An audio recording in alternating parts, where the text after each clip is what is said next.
திகழும் வெற்பு தெளிந்த பெரு தீர்த்தங்கள் செறிந்த வெற்பு புண்ணியத்தின் புகழும் வெற்ப பொன்னுலகில் போகமெல்லாம் புணர்க்கும் வெற்ப விண்ணவரும் மன்னவரும் விரும்பும் வெற்ப வேங்கட வெற்பென விளங்கும் வேத வெற்பே.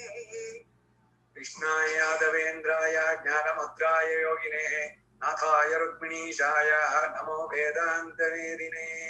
श्री कृष्ण गोविंद हरे मुरारे कृष्ण गोविंद हरे मुरारे श्रीनाथ नारायण वासुदेव श्रीनाथ नारायण वासुदेव श्री कृष्ण गोविंद हरे मुरारे कृष्ण गोविंद हरे मुरारे श्रीनाथ नारायण वासुदेव श्रीनाथ नारायण वासुदेव हरे राम राम राम हरे हरे हरे राम राम राम हरे हरे हरे कृष्ण कृष्ण कृष्ण हरे हरे हरे कृष्ण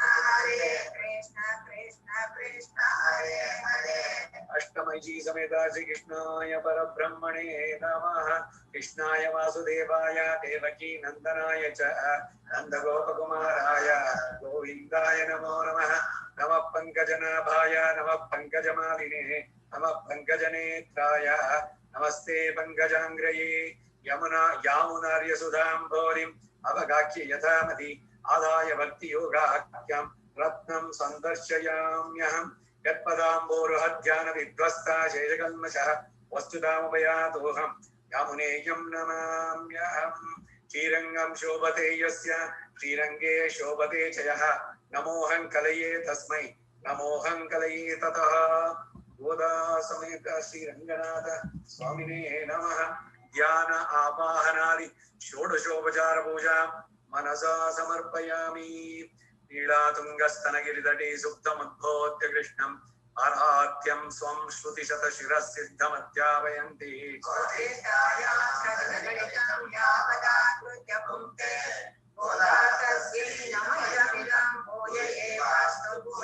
அன்னவயல் புதுவையாண்டாளரங்கற்கு பன்னுதிருப்பாவை வல்பதிகம்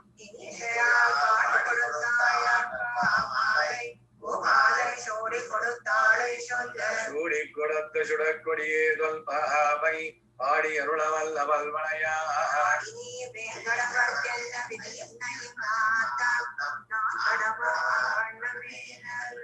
சூடி கொடுத்த நாச்சியார் திருವಡಿಗಳೇ ಶರಣಂ. ಎರಡು ಪರ್ವಗಳಾಯ್ತು. ಮೂರನೆಯ ಪರ್ವ ಐದೈದು ಇದಕ್ಕೆ ಪಾಶುರಗಳಿಗೆ ಒಂದೊಂದು ಪರ್ವ 10 ಪಾಶುರಗಳಾಯ್ತು.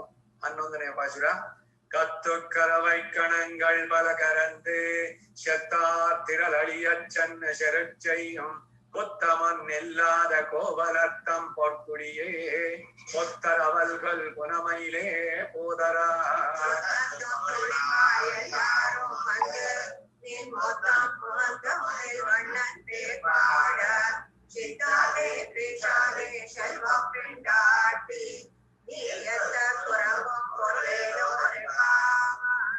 ஆண்டாள் திருவடிகளே ಶರಣಂ.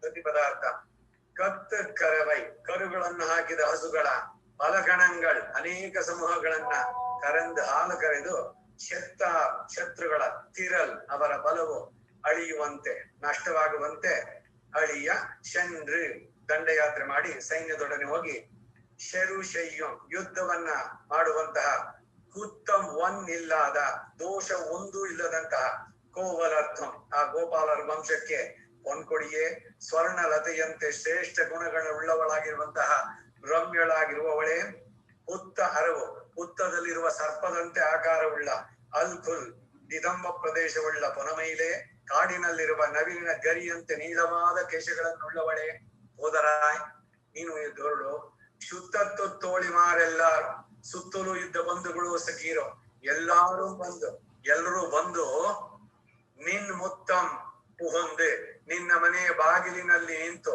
ಮುಹಿಲ್ವಣ್ಣನ್ ನೀಲಮೇಘವರ್ಣನಾದ ಸ್ವಾಮಿಯ ಏರ್ಪಾಡ ನಾಮ ಸಂಕೀರ್ತನವನ್ನು ಮಾಡಿದಾಗ ಚಿತ್ತಾದೆ, ಸ್ವಲ್ಪವೂ ಚಲಿಸದೆ, ಏಷಾದೆ, ಮಾತನ್ನು ಆಡದೆ, ಶೆಲ್ವ ಪೆಂಡಾಟಿ, ಪರಮ ಐಶ್ವರ್ಯವುಳ್ಳಂತಹ ಹೆಂಗಸಾದ ನೀನು, ಭಗವದನುವ ಸಂಪತ್ತಿನಿಂದ ಮದಿಸಿರುವಂತಹ ಸ್ತ್ರೀಯೇ, ಎತ್ತಕ್ಕೆ ಉರಂಗಂ, ಇನ್ನು ಯಾತಕ್ಕೆ ನಿದ್ದೆ ಮಾಡ್ತಾ ಇದೀಯಾ? ಪೊರುಳ್, ಅದರ ಅಭಿಪ್ರಾಯ ಏನು? ಎದ್ದು ಬಾ, ಎಲ್ಲೋರೆಂಪಾವಾಯ್, ನಮ್ಮ ಈ ವ್ರತ ಅದ್ವಿತೀಯ, ನೀನು ಬಂದು ಸೇರಿದ್ರೆ ಅಂತ ಈ ಸಖಿಯನ್ನ ಹೇಳಿಸ್ತಾ ಇದ್ದಾಳೆ. ಮೊದಲೇ ಹೇಳಿದಂತೆ ಅಯ್ಯ ಇಂದು ಮೈಂದು ಮರ್ಯಾದ ಮಾನಿಡ, 5 ಪದ್ಯಕ್ಕೆ ಒಂದೊಂದು ಪರ್ವ ಅಂತ 2 ಪರ್ವ ಮುಗೀತು. 3ನೆಯ ಪರ್ವ ಇದು. ಇದರಲ್ಲಿ ಮೊದಲಿನ ಇದ್ರಲ್ಲಿ ಹೇಳಿದ್ದೇನು, 6ನೇ ಪಾಶುರದಿಂದ 15ನೇ ಪಾಶುರ ತನಕ ಎಲ್ಲರನ್ನ ಹೇಳಿಸ್ತಾ ಇರೋದ್ರಲ್ಲಿ ಹಂತ ಹಂತವಾಗಿ ಒಬ್ಬರಿಗಿಂತ ಒಬ್ಬರಿಗೆ ಭಗವಂತನ ಅನುಭವ, ಆ ಸ್ಪಿರಿಚುವಲ್ ಅಡ್ವಾನ್ಸ್ಮೆಂಟ್ ನಲ್ಲಿ ಒಬ್ಬರಿಗಿಂತ ಒಬ್ರು ಮುಂದೆ ಇರುವಂತವ್ರು, ಅವರನ್ನ ಇಲ್ಲಿ ಹೇಳಿಸ್ತಾ ಇರೋದು. ಈ ನಿಗಮಾಂತ ದೇಶಿಗರು ರಾಮಾನುಜ ಶರಣಾಗತಿಗೆ ವ್ಯಾಖ್ಯಾನ ಬರೆದಿದಾರಲ್ಲ, ಅದ್ರಲ್ಲಿ ಒಂದು ಬರೀತಾರೆ, ಆತ್ಮಾಭಿಮಾನಾನುಗುಣ ಪುರುಷಾರ್ಥ ವ್ಯವಸ್ಥೆಯ ಭಗವತ್ ಪಾರತಂತ್ಯಾದಿ ಪ್ರಬುದ್ಧಸ್ಯ ಸುಖಾಯತೆ ಅಂತ. ಇದು ಯಾವ ಅಧಿಕಾರಿಗೆ ಯಾವ ಸ್ತರದಲ್ಲಿ ಬರುತ್ತೆ ಅನ್ನೋದನ್ನ, ಜೀವ ಶರೀರಕ್ಕಿಂತ ಭಿನ್ನ, ದೇಹಾತ್ಮ ಭ್ರಮೆ ಹೋಗಬೇಕು ಅಂತ ಹೇಳಿದ್ರು. ಪರಮಾತ್ಮನಿಗೆ ಇವನು ಶೇಷಭೂತ, ಪರಮಾತ್ಮ ಜೀವಾತ್ಮನಾದ್ರೆ ಜೀವಾತ್ಮ ಶರೀರ ಅವನಿಗೆ, ಅದು ಶರೀರಿ ಸಂಬಂಧ. ಇವನದು ಅಂತ ಏನು ಇಲ್ಲ, ಅವನಿಗೆ ಸಪರೇಟ್ ಆಗಿ ನಂದು ಬೇರೆ ಭಗವಂತಂದು ಬೇರೆ ಇರ್ತಿಲ್ಲ. ನಾನಿರೋದೇ ಭಗವಂತನಿಗೆ ಆದಾಗ ನಂದು ಅಂತ ಏನಾದ್ರು ಉಂಟಾ? ಈಗ ಲಕ್ಷ್ಮಣ ಹೋಗಿ ಸರ್ವಿಸ್ ಮಾಡ್ದ, ಅಹಂ ಕರೋಮಿ ಸರ್ವಿಸ್, ಹೇಗ ಜಾಗ್ರತ್ ಸ್ವಪ್ನ ಸುಷುಪ್ತಿ 3 ಅವಸ್ಥೆಯಲ್ಲೂ ಕೂಡ ನಾನು ಭಗವಂತನಿಗೆ ಕಿಂಕರ, ಅವನು ರಾಮನಿಗೇನೆ. ತಂದೆ ತಾಯಿ ದಶರಥನ್ಗೋ ಇಲ್ಲ ಸುಮಿತ್ರೆಗೋ ಇವನ್ದೇನು ಸರ್ವಿಸ್ ಇಲ್ಲ. ಅದೇನದು ಅಷ್ಟೊಂದು ಬಿಟ್ಟು ಅಣ್ಣನ್ಗೆ ಅಷ್ಟು ಅಂದ್ರೆ ಗುಣೈರ್ ದಾಸ್ಯ ಉಪಾಗತ ಅಂತಾನೆ, ಅವನ ಗುಣಗಳಿಗೆ ನಾನು ಮೋರ ಹೋಗಿದ್ದೇನೆ. ಅಂದ್ರೆ ಅವನು ಬರೀ ರಾಮ ರಿಲೇಷನ್ ನಲ್ಲಿ ನನಗೆ ಸಹೋದರನೇ, ಅವನು ಸಹೋದರ ಅಂದ್ರೆ ಒಂದೇ ಉದರದಲ್ಲಿ ಜನಿಸವನು, ಇವನು ಸಹೋದರನ ಸಹಜಾತ ಅಲ್ಲ, ಸಹೋದರ. ಇವಾಗ ಇವನು ಭಿನ್ನೋದರ, ಮತ್ತೆ ಇವನಿಗೆ ಸಹೋದರ ಅನ್ನೋದೇನು ಅಂತಂದ್ರೆ ಸಹ ಓ ಆದರ, ಅವನಿಗೆ ಅಣ್ಣನಲ್ಲಿ ಅತಿಯಾದ ಆದರ. ಯಾತಕ್ಕೆ ಆದರ ಅಂತಂದ್ರೆ ಗುಣ ಇರ್ ದಾಸ್ಯ ಮುಖಾಗದ, ಅವನ ಗುಣಗಳಿಗೆ ನಾನು ಪೂರ ಮಾರು ಹೋಗಿದ್ದೇನೆ ಅಂತ. ಇಲ್ಲಿ ಏನು ಒಂದ್ ಹೇಳಕ್ ಬಂದೆ ಅಂದ್ರೆ, ಲಕ್ಷ್ಮಣ ಯಾವತ್ತಾರು ನನಗೂ ಸ್ವಲ್ಪ ಕಂಫರ್ಟ್ಸ್ ಇರ್ಬೇಕು ಆ ತರ ಎಲ್ಲಾರು ಹೇಳಿದ್ದಿದ್ದೆ ಅವನ ಜೀವನದ ಘಟನೆಗಳಲ್ಲಿ ಅಂತ. ನಾನು ಸದಾ ಅವನಿಗೆ ಸೇವೆ ಮಾಡ್ತೀನಿ. I am here only to serve you. ಅದರಿಂದ ಹೋಗ್ಲಿ ಏನಾದ್ರು ಎಕ್ಸ್ಪೆಕ್ಟೇಷನ್ಸ್ ಇದೆಯಾ? ರಾಮ ಒಂದು ದೊಡ್ಡ ಶಾಲೆ ಓದಿಸಿ ತುಂಬಾ ಚೆನ್ನಾಗಿ ಸರ್ವಿಸ್ ಮಾಡಿದೆ ಗಣಯ್ಯ ನೀನು ನನಗೆ ಅಂತ, ಇಲ್ಲ ಇನ್ಯಾರು ಅಪ್ರಿಶಿಯೇಟ್ ಮಾಡ್ಬೇಕಾ ಸಮಾಜದಲ್ಲಿ, ಪಾಪ ಏನು ಇದು ಅವನ ಸರ್ವೀಸು ಅಂತ ಏನನ್ನು ಬಯಸದೆ ಸಹಜವಾಗಿ ಲಕ್ಷ್ಮಣೋ ಲಕ್ಷ್ಮೀವರ್ಧನ, ಕೈಂಕರ್ಯದ ಪರ್ಸಾನಿಫಿಕೇಶನ್ ಆಫ್ ಸರ್ವಿಸ್. ಆ ಸರ್ವಿಸ್ ಅನ್ನೋದ್ರಲ್ಲಿ ನನಗೇನ್ ಸಿಗುತ್ತೆ ಅನ್ನೋದು ಏನೂ ಇಲ್ಲ. ಹೆಸರು ಬೇಕಾ, ಕೀರ್ತಿ ಬೇಕಾ, ಇಲ್ಲ ಗೌರವ ಬೇಕಾ, ಅಂತಸ್ ಬೇಕಾ, ಧನ ಬೇಕಾ, ಇಲ್ಲ ಇನ್ನೇನೋ ಸಿಗುತ್ತೆ, ಹೋಗ್ಲಿ ಏನೋ ಪುಣ್ಯದ ಕೆಲಸ ಮಾಡಿದ್ ಪುಣ್ಯ ಸಿಗುತ್ತೆ ಅನ್ನೋ ಏನೂ ಬೇಕಿಲ್ಲ. Nothing, just for the service ಅಷ್ಟೇ. ಹಾಗೆ ಭಗವತ್ ಪ್ರೀತ್ಯರ್ಥವಾಗಿ ಮಾಡುವಂತದ್ದು ವಿತೌಟ್ ಎಕ್ಸ್ಪೆಕ್ಟಿಂಗ್ ಎನಿಥಿಂಗ್. ಇದು ಲಕ್ಷ್ಮಣನಿಂದ ನಾವು ಕಲಿಬೇಕಾದ್ದು. ನನಗೇನಾದ್ರು ಸ್ವಲ್ಪ ಇರ್ಲಿ, ನನ್ಗೇನಾದ್ರು ಹೆಸರು ಬರ್ಲಿ, ನನ್ಗೇನೋ ಒಂದಷ್ಟು ಪಬ್ಲಿಸಿಟಿ ಸಿಗ್ಲಿ, ಏನೋ ಒಂದು ಉದ್ದೇಶ ಇಟ್ಕೊಂಡ ಏನೂ ಬೇಡ, ಭಗವಂತನಿಗೆ ಪ್ರೀತಿ ಆಗ್ಲಿ. ಎಷ್ಟು ಸುಂದರವಾಗಿ ಸೇರಿಸಿದ್ದಾರೆ. ಶ್ರೀ ಭಗವತಾಜ್ಞಾ ಶ್ರೀಮನ್ನಾರಾಯಣ ಪ್ರೀತ್ಯರ್ಥ. ಅದ್ರಲ್ಲಿ ಸುಮ್ನೆ ಯೋಜನಾ ಭೇದ, ಕೈಂಕರ್ಯ ರೂಪಂ. ಈ ಕೈಂಕರ್ಯ ರೂಪಂ ಅಂತ ಹೇಳ್ತಿದ್ರೆ ಅವನಿಗೆ ಪ್ರೀತಿ ಇಲ್ವಾ? ಪ್ರೀತ್ಯರ್ಥಂ ಅಂತ ಹೇಳಿದ್ರೆ ಅಲ್ಲಿ ಕೈಂಕರ್ಯ ಇಲ್ವಾ? ಬರೀ ಬಾಯಿನಲ್ಲಿ ಹೇಳೋದು ಅಷ್ಟೇನಾ? ಎರಡೂ ಇದೆ. ಸುಮ್ಮನೆ ಅದು ದೊಡ್ಡದಾಗಿ ಮಾಡ್ತಾ ಹೋಗೋದಷ್ಟೇ. ಶ್ರೀ ಭಗವತಾಜ್ಞಾ ಶ್ರೀಮನ್ನಾರಾಯಣ ಪ್ರೀತ್ಯರ್ಥ, ಅವನ ಪ್ರೀತಿಗಾಗಿನೇ ಕೈಂಕರ್ಯ ಮಾಡು. ಈ ರೀತಿಯ ಕೈಂಕರ್ಯ ಎಲ್ಲದರಲ್ಲೂ ಮಾಡ್ಬೇಕು ಅಂತ. ಈಗ ತಂದೆ ತಾಯಿಯನ್ನ ಮಕ್ಕಳು ನೋಡ್ಕೊಳ್ಬೇಕು, ಸಾಮಾನ್ಯವಾಗಿ ಸ್ಮೃತಿಗಳಲ್ಲಿ ಇರುವಂತ ಹೇಳೋದು. ತಂದೆ ಮಕ್ಕಳಿಗೆ ಹದಗೆಟ್ಟುದನ್ನು ಕಾಣೆಯ ಹೊಂದಿಕೊಂಡಿರುವರು ಅಹಮದಿಯು ಬೆಳೆಯುವನಕ. ತಂದೆ ಯಾರು ಮಕ್ಕಳಾದ ನಾನೆಂಬುದೆದ್ದು ನೆಲೆ ಬಂದ ಮುರಿಯುವುದು ಬಳಿಕ. ತಂದೆ ಮಕ್ಕಳು, ತಾಯಿ, ಇದು ಎಲ್ಲ ಸಂಬಂಧಗಳು ಅಷ್ಟೇ. ಆತ್ಮನಸ್ತು ಕಾಮಾಯ ಪತ್ನಿ ಪ್ರಿಯೋ ಭವತಿ, ಪುತ್ರ ಪ್ರಿಯೋ ಭವತಿ, ವಿತ್ತ ಪ್ರಿಯೋ ಭವತಿ. ಯಾವ್ಯಾವ್ದು ಋಣ ಬಂದ ಮುಗೀತೋ ಅದು ಹೋಗ್ತಾ ಇರುತ್ತೆ. ಅದಕ್ಕೆ ಯಾವ್ದು ತಲೆ ಕೆಡಿಸ್ಕೊಳ್ಳೇಬಾರದು. ಯಾತ್ರಿಕರು ನಾವು ಯಾರು ಫಸ್ಟ್ ಹೋಗೋದೋ ಏನೋ. ಸೊ ಅದರಿಂದ ನಾವು ಇರುವುದು ಭಗವಂತನಿಗಾಗಿಯೇ. ಅವನ ಶೇಷಭೂತರು. ನನ್ನದು ಅಂತ ಅನ್ನೋದು ಇಲ್ಲಿ ಯಾವುದೂ ಇಲ್ಲ. ಭಗವಂತನಿಗೆ ನಾನು ಎಲ್ಲಾ ವಿಧದಲ್ಲೂ ಪರತಂತ್ರ. ಪರತಂತ್ರ ಅಂದ್ರೆ ಟೋಟಲಿ ಡಿಪೆಂಡೆಂಟ್ ಆನ್ ಹಿಮ್. ಅವನಿಲ್ಲದೆ ನಾನಿಲ್ಲ. ಹಾಗಾದ್ರೆ ಅವನೇ ಬಂದು ತಿನ್ನಿಸ್ಲಿ ಅನ್ನೋದು ಹುಚ್ಚುತನ. ನೀನು ಮನುಷ್ಯ ವಿವೇಕ, ಲಿಮಿಟೆಡ್ ಸ್ವಾತಂತ್ರ್ಯ ಇದೆ, ಅದನ್ನು ಉಪಯೋಗಿಸಿ ಶಾಸ್ತ್ರಜ್ಞಾನ ಕೊಟ್ಟಿದ್ದಾನೆ. ಸಾಕ್ಷಾತ್ ನಾರಾಯಣೋ ದೇವ ಕೃತ್ವಾ ಮರ್ತ್ಯಮಯೀಂದನೋ ಮಗ್ನಾನುತ್ತರತೆ ಕಾರುಣ್ಯಾತ್ ಶಾಸ್ತ್ರಪಾಣಿನ. ಶಾಸ್ತ್ರದಿಂದ ಹೇಳಿದ್ದಾನೆ. ಕೃಷ್ಣನೇ ಹೇಳಿದ್ರು ಕೂಡ ನಂಬುತ್ತಾರೇನೋ ಲೋಕದಲ್ಲಿ? ಅದು ಶಾಸ್ತ್ರ ಗಮ್ಯ, ಶಾಸ್ತ್ರೈಕ ಗಮ್ಯಂ, ವೇದೈಕ ಗಮ್ಯಂ. ಭಗವಂತನನ್ನೋ ಇಲ್ಲ ಪರಮ ಜೀವಾತ್ಮನ ಬಗ್ಗೆ ತಿಳಿಬೇಕಾದ್ರೂ ಶಾಸ್ತ್ರವೇನೆ ನಾವು ಮೊರೆ ಹೋಗೋದು. Not with any modern scientific gadgets. ಆತ್ಮನನ್ನೇನವ್ರ ತೆಗೆದು ತೋರಿಸ್ತಾರೋ, ಎಷ್ಟೇ ಪವರ್ಫುಲ್ ಎಲೆಕ್ಟ್ರಾನ್ ಏನೇನು ಮಾಡಿ ನೀವು ಸಿಗೋಲ್ಲ. ಹಾಗೆ ಈ ಭಗವಂತನಿಗೆ ನಾನು ಎಲ್ಲ ವಿಧದಲ್ಲೂ ಪರಂತಂತ್ರ ಅನ್ನುವಂತ ಭಾವ ಬಂದ್ರೆ ಅದು ಆನಂದಮಯವಾಗಿರುತ್ತೆ. ಭಗವಂತನಿಗಾಗಿ ಮಾಡ್ತಾ ಇದ್ದೀನಿ ಅಂದ್ರೆ ಸಂತೋಷ. ಈಗ ಭಗವಂತನಿಗೆ ಮಾಡ್ಬೇಕಾದ್ರೆ ಗೋಕುಲಾಷ್ಟಮಿ ಎಲ್ಲ ಅನೇಕ ರೀತಿಯ ಬಗೆಯ ಇದೆಲ್ಲ ಮಾಡಿ ಎಷ್ಟೆಲ್ಲ ಬೆಳಗಿಂದ ಏನ್ ಕೆಲಸ ಇಲ್ವಾ? ಬೆಳಗಿಂದ ಸಾಯಂಕಾಲ ತನಕ ಅದೇನ ಅಂತಂದ್ರೆ you find pleasure in it. ಆ ಅಡಿಗೆ ಮಾಡೋದು ಅಷ್ಟೇ ಶ್ರದ್ಧೆಯಿಂದ. ಬೆಳಗಾದ ತಕ್ಷಣ ಮಡಿ ಉಟ್ಕೊಂಡು ಯಾತಕ್ ಮಾಡ್ತಾ ಇದ್ದೀರಿ? ಭಗವಂತನಿಗಾಗಿ. ನಾನ್ ತಿನ್ನೋಕಂತಾನ ಅದು? ಯಾರಾದ್ರೂ ಬಯಸ್ತಾರ? ಈ ಕಾರಣದಿಂದನೇ ಈ ಕೃಷ್ಣನಿದು ದೇವ ಯಜನ ಮನುಷ್ಯ ಯಜನ ಅಂತ ಎರಡು ಯಜನಗಳು. ದೇವ ಯಜನಗಳನ್ನ ಈಗ ಅಕಸ್ಮಾತ್ ತಂದೆನೋ ತಾಯಿನೋ ಕಾಲವಾದವರು ಅಂತಂದ್ರ ಆ ಮನೆಯಲ್ಲಿ 1 ವರ್ಷ ಹಬ್ಬ ಇಲ್ಲ, ಏನ್ ಮಾಡ್ಬಾರ್ದು. ಹಬ್ಬ ಇಲ್ಲ ಅಂದ್ರೆ ಏನು? ಸೆಲೆಬ್ರೇಷನ್ಸ್. ಮನುಷ್ಯ ಯಜನಗಳು ಬೇಡ. ಮನುಷ್ಯನಿಗೆ ಸಂಬಂಧಪಟ್ಟಂತೆ ಬರ್ತ್ಡೇ, ಮ್ಯಾರೇಜ್, ಆನಿವರ್ಸರಿನೋ ಸುಮ್ನೆ ಕಸಿನ್ ಮೀಟು ಮತ್ತೊಂದು ಇದು ಮಾಡಿ ಯಾರ್ಯಾರನ್ನೋ ಕರೆಯೋದು, ಒಂದ್ ಸ್ವಲ್ಪ ಎಲ್ಲ ಸ್ವೀಟು ಗೀಟು ಮಾಡ್ಕೊಂತೀನಿ ಅಂದ್ ಬೇಡ. ಆದ್ರೆ ದೇವ ಯಜನಗಳನ್ನ ಅವಶ್ಯವಾಗಿ ನಡೆಸ್ಬೇಕು. ಇವ್ರು ವರದರಾಜ ಹೇಳ್ತಾ ಇದ್ರು, ಸ್ಮೃತಿಗಳಲ್ಲಿ ಆಧಾರ ಇದೆ. ಎಲ್ಲ ತಿಂಡಿಗಳನ್ನು ಮಾಡ್ಬೇಕು. ಆ 1 ವರ್ಷದಲ್ಲಿ ಏನು ಮಾಡೋಂಗಿಲ್ಲ ಅಂತಲ್ಲ. ಕೃಷ್ಣ ಜನ್ಮ, ರಾಮನವಮಿ, ನರಸಿಂಹ ಜಯಂತಿ ಎಲ್ಲವನ್ನ ಆಚರಿಸಿ ಮಾಡೋ ಎಲ್ಲದನ್ನು ಮಾಡಿ ಭಗವಂತನಿಗೆ ನಿಮ್ಗಾಗಿ ಮಾಡ್ತಾ ಇಲ್ಲ ನೀವು. ಆವಾಗ ಸಿಹಿ ತಿಂದ್ರು ತಪ್ಪಲ್ಲ. ಈಗ 1 ವರ್ಷ ನಾನು ಸ್ವೀಟೇ ತಿನ್ನೋಲ್ಲ. ಅವರುಗಳಿಗೆ ಪ್ರೀತಿಯಾದದ್ದು ಪಿತೃದೇವತೆಗಳಿಗೆ ಅಪೂಪ ಇದು ಎಲ್ಲಾನು ಸಜ್ಜಪ್ಪ ಇವುಗಳನ್ನ ಅತಿರಸ ಇವೆಲ್ಲ ಏನಾರು ಅಲ್ಲಿ ಮಾಡಿದ್ರೆ ಅಂತದನ್ನ ಭಗವಂತನಿಗೆ ಪಿತೃದೇವತೆಗಳ ಪ್ರೀತಿಯಾದದ್ದು ತಿನ್ಬೇಕು. ಅವಾಗ ಅದ್ರಲ್ಲಿ ಸಿಹಿ ತಿಂದೆ ಅಂತ ಅಲ್ಲಿ ಬರೋದಿಲ್ಲ. ಸೊ ಯಾವ ದೃಷ್ಟಿಯಿಂದ ನಾವು ಮಾಡ್ತಾ ಇದ್ದೀವಿ ಅದ್ರ ಮೇಲೆ. ನಮಗೆ ಕಾಲೇಜ್ನಲ್ಲಿ ಹಗ್ಗದ ಕೊನೆ ಅಂತ ಒಂದು ನಾಟಕ ಇತ್ತು. ಒಬ್ಬನನ್ನ ಗಲ್ಲಿಗೇರಿಸಿದ್ದಾರೆ, ಕೊಲೆ ಮಾಡಿದ್ದಾನೆ. ಅದಕ್ಕಾಗಿ ವಿಚಾರಣೆ ಇದಕ್ಕೆ ಬರುತ್ತೆ. ಅದಕ್ಕೆ ಹೇಳ್ತಾನೆ ಅವನು ಆರೋಪಿ ಮಾತಾಡೋದು, ಯಾರು ಲಾಯರ್ ಬೇಡ, ನಾ ಮಾತಾಡ್ತೀನಿ ಅಂತ. ಅವನ ಮಾತು ಬಹಳ ಚೆನ್ನಾಗಿದೆ. ಅವನು ಹೇಳ್ತಾನೆ, ನಾನು ಕೋಪದಿಂದ ಅವನನ್ನ ಕೊಂದೆ, ಅದಕ್ಕೆ ನೀವ್ ಹೇಳಿದ್ರಿ ಕೊಲೆ ಅಂತ ಹೆಸರಿಟ್ರಿ. ಈಗ ನೀವು ಬಂದು ನನ್ನನ್ನ ಶಿಕ್ಷೆ ಅಂತ ವಿಧಿಸಿ ಕೋರ್ಟ್ನಲ್ಲಿ ನಾನು ಪ್ರಾಣ ತೆಗಿತೀರಿ, ಅವಾಗಾಗೋದು ಪ್ರಾಣ ಹಾನಿನೇ.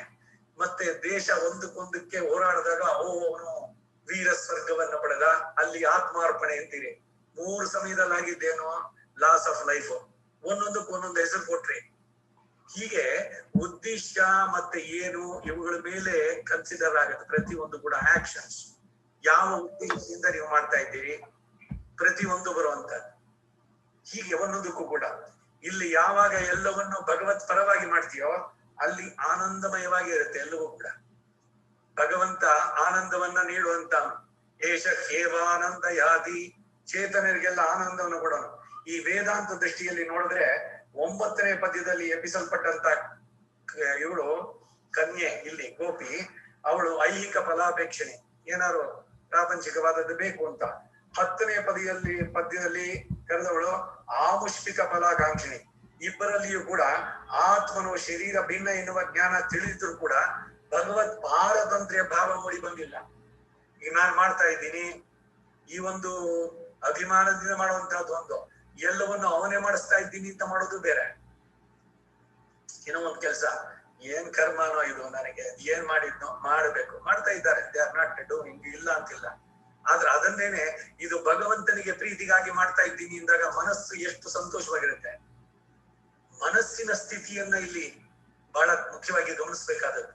ಹಾಗೆ ಈಗ ಹಿರಿಯರು ಮನೆಯಲ್ಲಿ ಇದ್ದಾರೆ, ತುಂಬಾ ವಯಸ್ಸಾಗಿದೆ, ಅವ್ರಿಗೇನೋ ಸರ್ವೀಸು ಎಲ್ಲ ಮಾಡ್ಬೇಕಾಗಿತ್ತು ಅಂತಿದ್ರು, ಏನೋ ಕರ್ತವ್ಯ ದೃಷ್ಟಿಯಿಂದ ಮಾಡ್ತಾ ಇದ್ದೀನಿ ಅನ್ನೋ ಬದಲು ಈ ಕೆಲಸ ಭಗವಂತನಿಗೆ ಪ್ರೀತಿ ಆಗ್ಲಿ ಏನ್ ಮಾಡ್ತಾ ಇದ್ದೀನಿ ಅಂತ ಮಾಡಿದಾಗ ಮನಸ್ಸು ಉಲ್ಲಾಸವಾಗಿರುತ್ತೆ. ಇದೇ ವ್ಯತ್ಯಾಸ. ಮಾಡೋ ಕೆಲಸ ಅಂತ ಅದೇನೆ, ಇವನು ಆ ದೃಷ್ಟಿಯಿಂದ ಇಟ್ಕೊಂಡ್ ಮಾಡ್ತೀಯೋ ಈ ದೃಷ್ಟಿಯಿಂದ ಇಟ್ಕೊಂಡ್ ಮಾಡ್ತೀಯೋ, ಒಟ್ಟಿನಲ್ಲಿ ಮನಸ್ಸು ಅದ್ ಹೇಗಿರುತ್ತೆ ಅದರ ಮೇಲಿನ ಇಂಪ್ಯಾಕ್ಟ್. ಹಾಗಾಗಿ ಇಬ್ಬರಿಗೂ ನಶ್ವರ ಸುಖ ಅಪೇಕ್ಷೆ ಬಿಟ್ಟಿಲ್ಲ. 6ನೇ ಪದದ ಕನ್ನಿಗೆ ಅಂತೂ ಭಗವದ್ ಅನುಭವಕ್ಕೆ ಹೊಸಬಿಡು. 7ನೇವಳು ಇವಳಿಗಿಂತ ಮೇಲಿನವಳು ಆದ್ರೂ ಕೂಡ ಪರಮಾತ್ಮ ಅನುಭವದಲ್ಲಿ ಸ್ವಾಭಿಮಾನವನ್ನು ಬಿಟ್ಟಿಲ್ಲ. ನಾನು ಮಾಡ್ತಾ ಇದ್ದೀನಿ, ನಾನು ಒಂದ್ ನಿಮಿಷ ತಡಿ, ನಂದು ಕೊಡ್ತೀನಿ, ನಾನ್ ತಂದಿದ್ದು ಎಲ್ಲ ಬೇಕಾದಷ್ಟು ಹೂವು ಎಲ್ಲ ತಂದಿದ್ದೀನಿ, ಎಲ್ಲರ ಮುಂದೆ ಅದನ್ನ ಕೊಡ್ಬೇಕು. ಈ ಪ್ರೆಸೆಂಟೇಶನ್ ಕೊಡ್ಬೇಕಾದ್ರೆ ಕೆಲವರು ಆ ತಂದಿದ್ದೆಲ್ಲ ತೆಗೆದು ಮಾಡಿ ಎಲ್ಲ ಮಾಡಿ ಕೊಡುವಂತ. ಯಾಕೆ? ಸುಮ್ನೆ ಕೊಟ್ಟಿದ್ದು ಪ್ರೀತಿಯಿಂದ ಕೊಡೋದು ಒಂದು ವಿಚಾರ, ಎರಡನೇದು ಅಷ್ಟು ಜನದ ಮುಂದೆ ನಾ ಕೊಡ್ತಿದ್ದೀನಿ ಅನ್ನೋ ತೋರಿಸ್ಬೇಕು. That should B recognise. ಎಲ್ಲಿ ಈ ನಮ್ಮ ಅಣ್ಣ ಹೇಳ್ತಾ ಇದ್ದ, ಈ ಮಹಾರಾಷ್ಟ್ರ ಇದ್ರಲ್ಲಿ ಅವ್ನು ದೇವಲಾಲಿ ಇದ್ರಲ್ಲಿ ಇದ್ದಾಗ ಒಂದು ಮದುವೆನಲ್ಲಿ ಯಾರು 4 ಕಾಣಿ ಕೊಟ್ರೆ ಮೈಕ್ ನಲ್ಲಿ ಅನೌನ್ಸ್ಮೆಂಟ್ ಇರುತ್ತೆ, ಇಂಥವರು ವಿವಾಹದಲ್ಲಿ 25 ಪೈಸಾ ಕೊಟ್ರು ಅಂತ. ದೇ ಎಕ್ಸ್ಪೆಕ್ಟ್ ನೋಡಿದ್ದಕ್ಕೆ. ಇದನ್ನ ಎನ್ಕ್ಯಾಶ್ ಮಾಡ್ಕೊಂಡೇನೆ ಅಲ್ಲಿ ಮಥುರಾ ಇದಕ್ಕೆ ಹೋದ್ರೆ ಎಲ್ರನ್ನೂ ಕೂರಿಸ್ಬಿಟ್ಟು ನಿಮ್ಮ ಹೆಸರನ್ನ ಅಮೃತ ಶಿಲೆ ಮಾರ್ಬಲ್ ಸ್ಟೋನ್ ನಲ್ಲಿ ಕೆತ್ತಿಸ್ಬಿಟ್ಟು ಬಂದ್ ಹಾಕ್ತೀವಿ ಅಲ್ಲಿ ಹೆಚ್ಚಿಗೆ ಕೊಟ್ರೆ. ಈ ಹೆಸರು ಮತ್ತೊಂದು ಅಲ್ಲದೆ ನೈಜವಾದ ಇದರಿಂದ ಭಗವತ್ ಪ್ರೀತ್ಯರ್ಥವಾಗಿ ಕೊಟ್ಟು ಬಿಟ್ಟು ಕೊಟ್ಟು ಮರಿಬೇಕು. ಅದು ಬಹಳ ಮುಖ್ಯವಾಗಿ ಬರಬೇಕಾದ್ರು ಅಂತ. ಹಾಗೆ 8ನೇ ಪದ್ಯದಲ್ಲಿ ಬರುತ್ತವಳು ಪರಮಾತ್ಮನನ್ನ ಪರೀಕ್ಷೆ ಮಾಡುವ ಮನೋಧರ್ಮವುಳ್ಳವಳು. 6ರಿಂದ 10 ಪದ್ಯದಲ್ಲಿ ಇಲ್ಲಿಗೆ ಎಬ್ಬಿಸಲ್ಪಟ್ಟಂತ 5 ಕನ್ಯರು ಒಂದಲ್ಲ ಒಂದು ದೇಹದಲ್ಲಿ ಸ್ವಾತ್ಮಾಭಿಮಾನವನ್ನ ಬಿಡದೆ ಇರೋರು. ಆದ್ರೆ ಇವರು ಅವರನ್ನು ಕ್ರಿಟಿಸೈಸ್ ಮಾಡ್ತಾ ಇಲ್ಲ. ಇಲ್ಲಿ ನಮಗಿಂತ ಅವರು ಮುಗಿಲಾದವರು, ಆದ್ರೆ ಅವ್ರು ಇನ್ನೂ ಬಿಟ್ಟಿಲ್ಲ, ಅಲ್ಲಿಂದ ಮುಂದಕ್ಕೆ ಹೋಗುವಂತವ್ರು. ಈ 11ನೇ ಇಂದ್ರಿಯದ 5 ಪದ್ಯಗಳಲ್ಲಿ ಎಳ್ಸೋರು ಮೊದಲನೇ ಗೋಪಿಯರಿಗಿಂತ ಶ್ರೀಕೃಷ್ಣನಿಗೆ ಅತ್ಯಂತ ಪ್ರಿಯರು. ನೋಡು ಅಲ್ಲಿ ಗ್ರೆಡೇಷನ್ಸ್ ಒಂದೊಂದು ಪರಿಶುದ್ಧರು.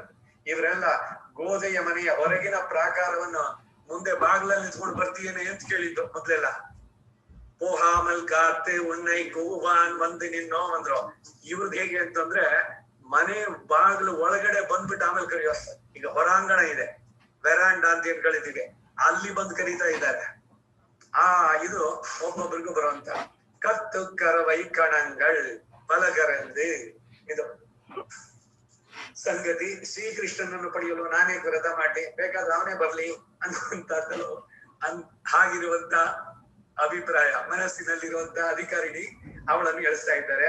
ಕತ್ತು ಕರವೈ ಕಣಂಗಳ್ ಬಲಗರಂದು. ಎಳೆ ಕರುಗಳನ್ನ ಪಡೆದ ಹಸುಗಳು, ಹೆಚ್ಚು ಹಾಲನ್ನು ಕೊಡುವಂತ ಹಸುಗಳಿವು. ಈ ಶ್ರೀಕೃಷ್ಣನ ಕರಸ್ಪರ್ಶದಿಂದ ಎಷ್ಟು ವಯಸ್ಸಾಗಿದ್ರು ಕೂಡ ಎಲ್ಲ ಎಳೆಯ ಹಸುಗಳಂತೆ ಬೈಕುಂಠ ಹೋಗ್ಬಿಟ್ರೆ ಅವ್ರಿಗೆ ಯಾರು ವಯಸ್ಸಾದವರೇ ಇಲ್ಲ ಅಲ್ಲಿ. ನೋ ಜಿರಿಯಾಟ್ರಿ.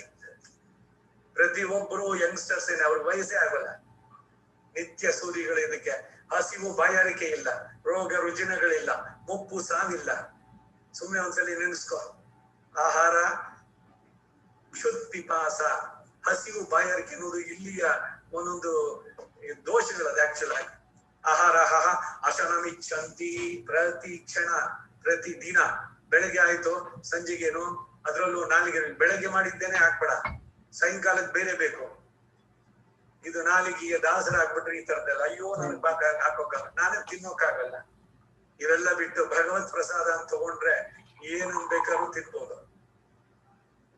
ಬೆಲ್ಲ ತಿಂದ್ರೆ ಈಗ ಸಿಹಿನೋ, ಬೇವನ ತಿಂದ್ರು ಹಂಗಿರಬೇಕು. That should be your control over the tongue.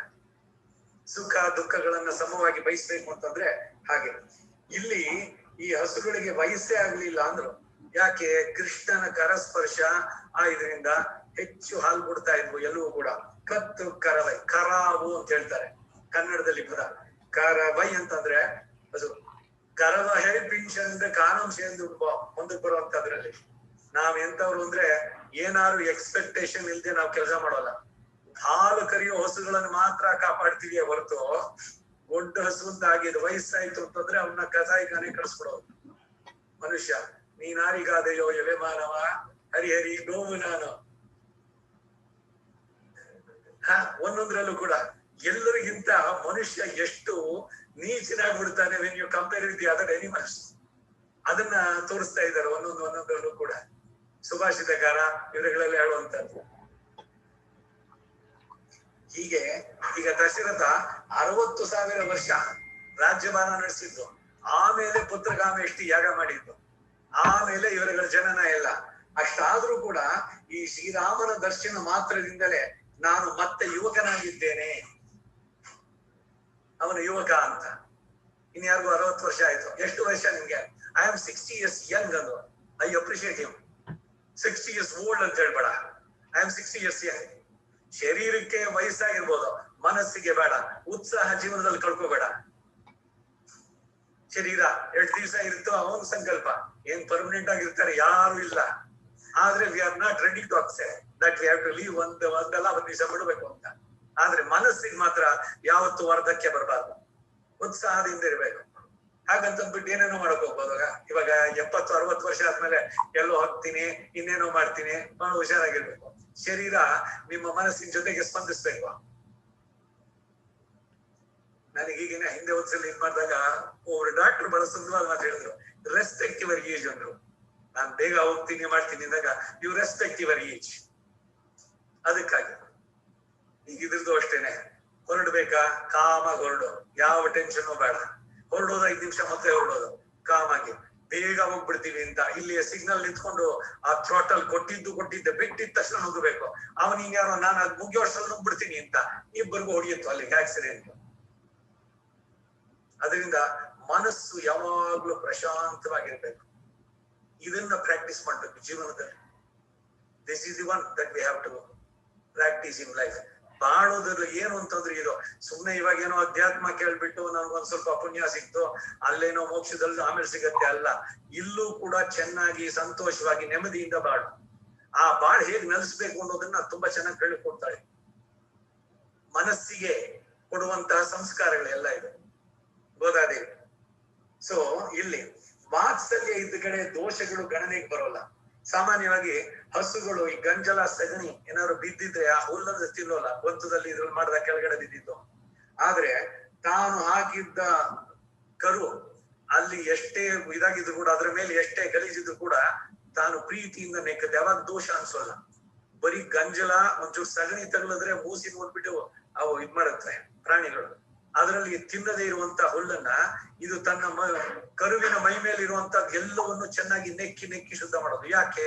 ಈ ವಾತ್ಸಲ್ಯ, ಈ ಮೋಹ, ತನ್ನ ಮಗು. ಅದಕ್ಕಾಗಿ ನಾನು ಮಾಡ್ಬೇಕು. ಈಗ ತಾಯಿಯಾದವಳು ಮಗುವಿಗೆ ಮಾಡ್ಬೇಕಾದ್ರೆ, ಓ ನಾನು ವಯಸ್ಸಾಗಿ ಮುದುಕಿ ಆದ್ಮೇಲೆ ಇವನ್ ನನ್ನ ಕಾಪಾಡ್ಬೇಕು, ನನ್ ಕೈ ಹಿಡಿದು ದಾಡ್ಸ್ಕೊಂಡು ಹೋಗ್ಬೇಕು ಅಂತ ಏನಾದ್ರು ಎಕ್ಸ್ಪೆಕ್ಟ್ ಮಾಡ್ತಾಳ. ಪ್ಯೂರ್ ಲವ್, ಅದು ವಾತ್ಸಲ್ಯ. ಅಲ್ಲಿ ಯಾವ ರಿಟರ್ನ್ಸ್ ಇಲ್ಲ. You don't expect anything, without any expectations. Service. ಯಾಕೆ? ಪ್ರೀತಿಯಿಂದ. ಇದು ನನ್ನ ಮಗು, ಮೊಮ್ಮಗು. ಈ ಪ್ರೀತಿ ಅನ್ನೋದು ಅತಿ ಆಗ್ಬಾರ್ದು. ಇದು ಬಹಳ ಮುಖ್ಯ. ಈಗ ಯಾರು ಫಾರ್ಚುನೇಟ್ ಇವರುಗಳಿಗೋ ಅವ್ರಿಗೆ ತಾತ ಪಾಟಿ ಅವರುಗಳು ನೋಡ್ಕೊಳ್ತಾರೆ ಮೊಮ್ಮಕ್ಕಳನ್ನ. ಆ ಮಗ ತಂದೆ ತಾಯಿಗಿಂತ ಇವರ ಪ್ರೀತಿ ಜಾಸ್ತಿ ಆಗಿ ತಂದೆ ತಾಯಿಗಳನ್ನ ಧಿಕ್ಕರಿಸುವಂತ ಮಕ್ಕಳಿದ್ದಾರೆ. ಎಕ್ಸ್ಪೀರಿಯನ್ಸ್ ಇದೆಲ್ಲ.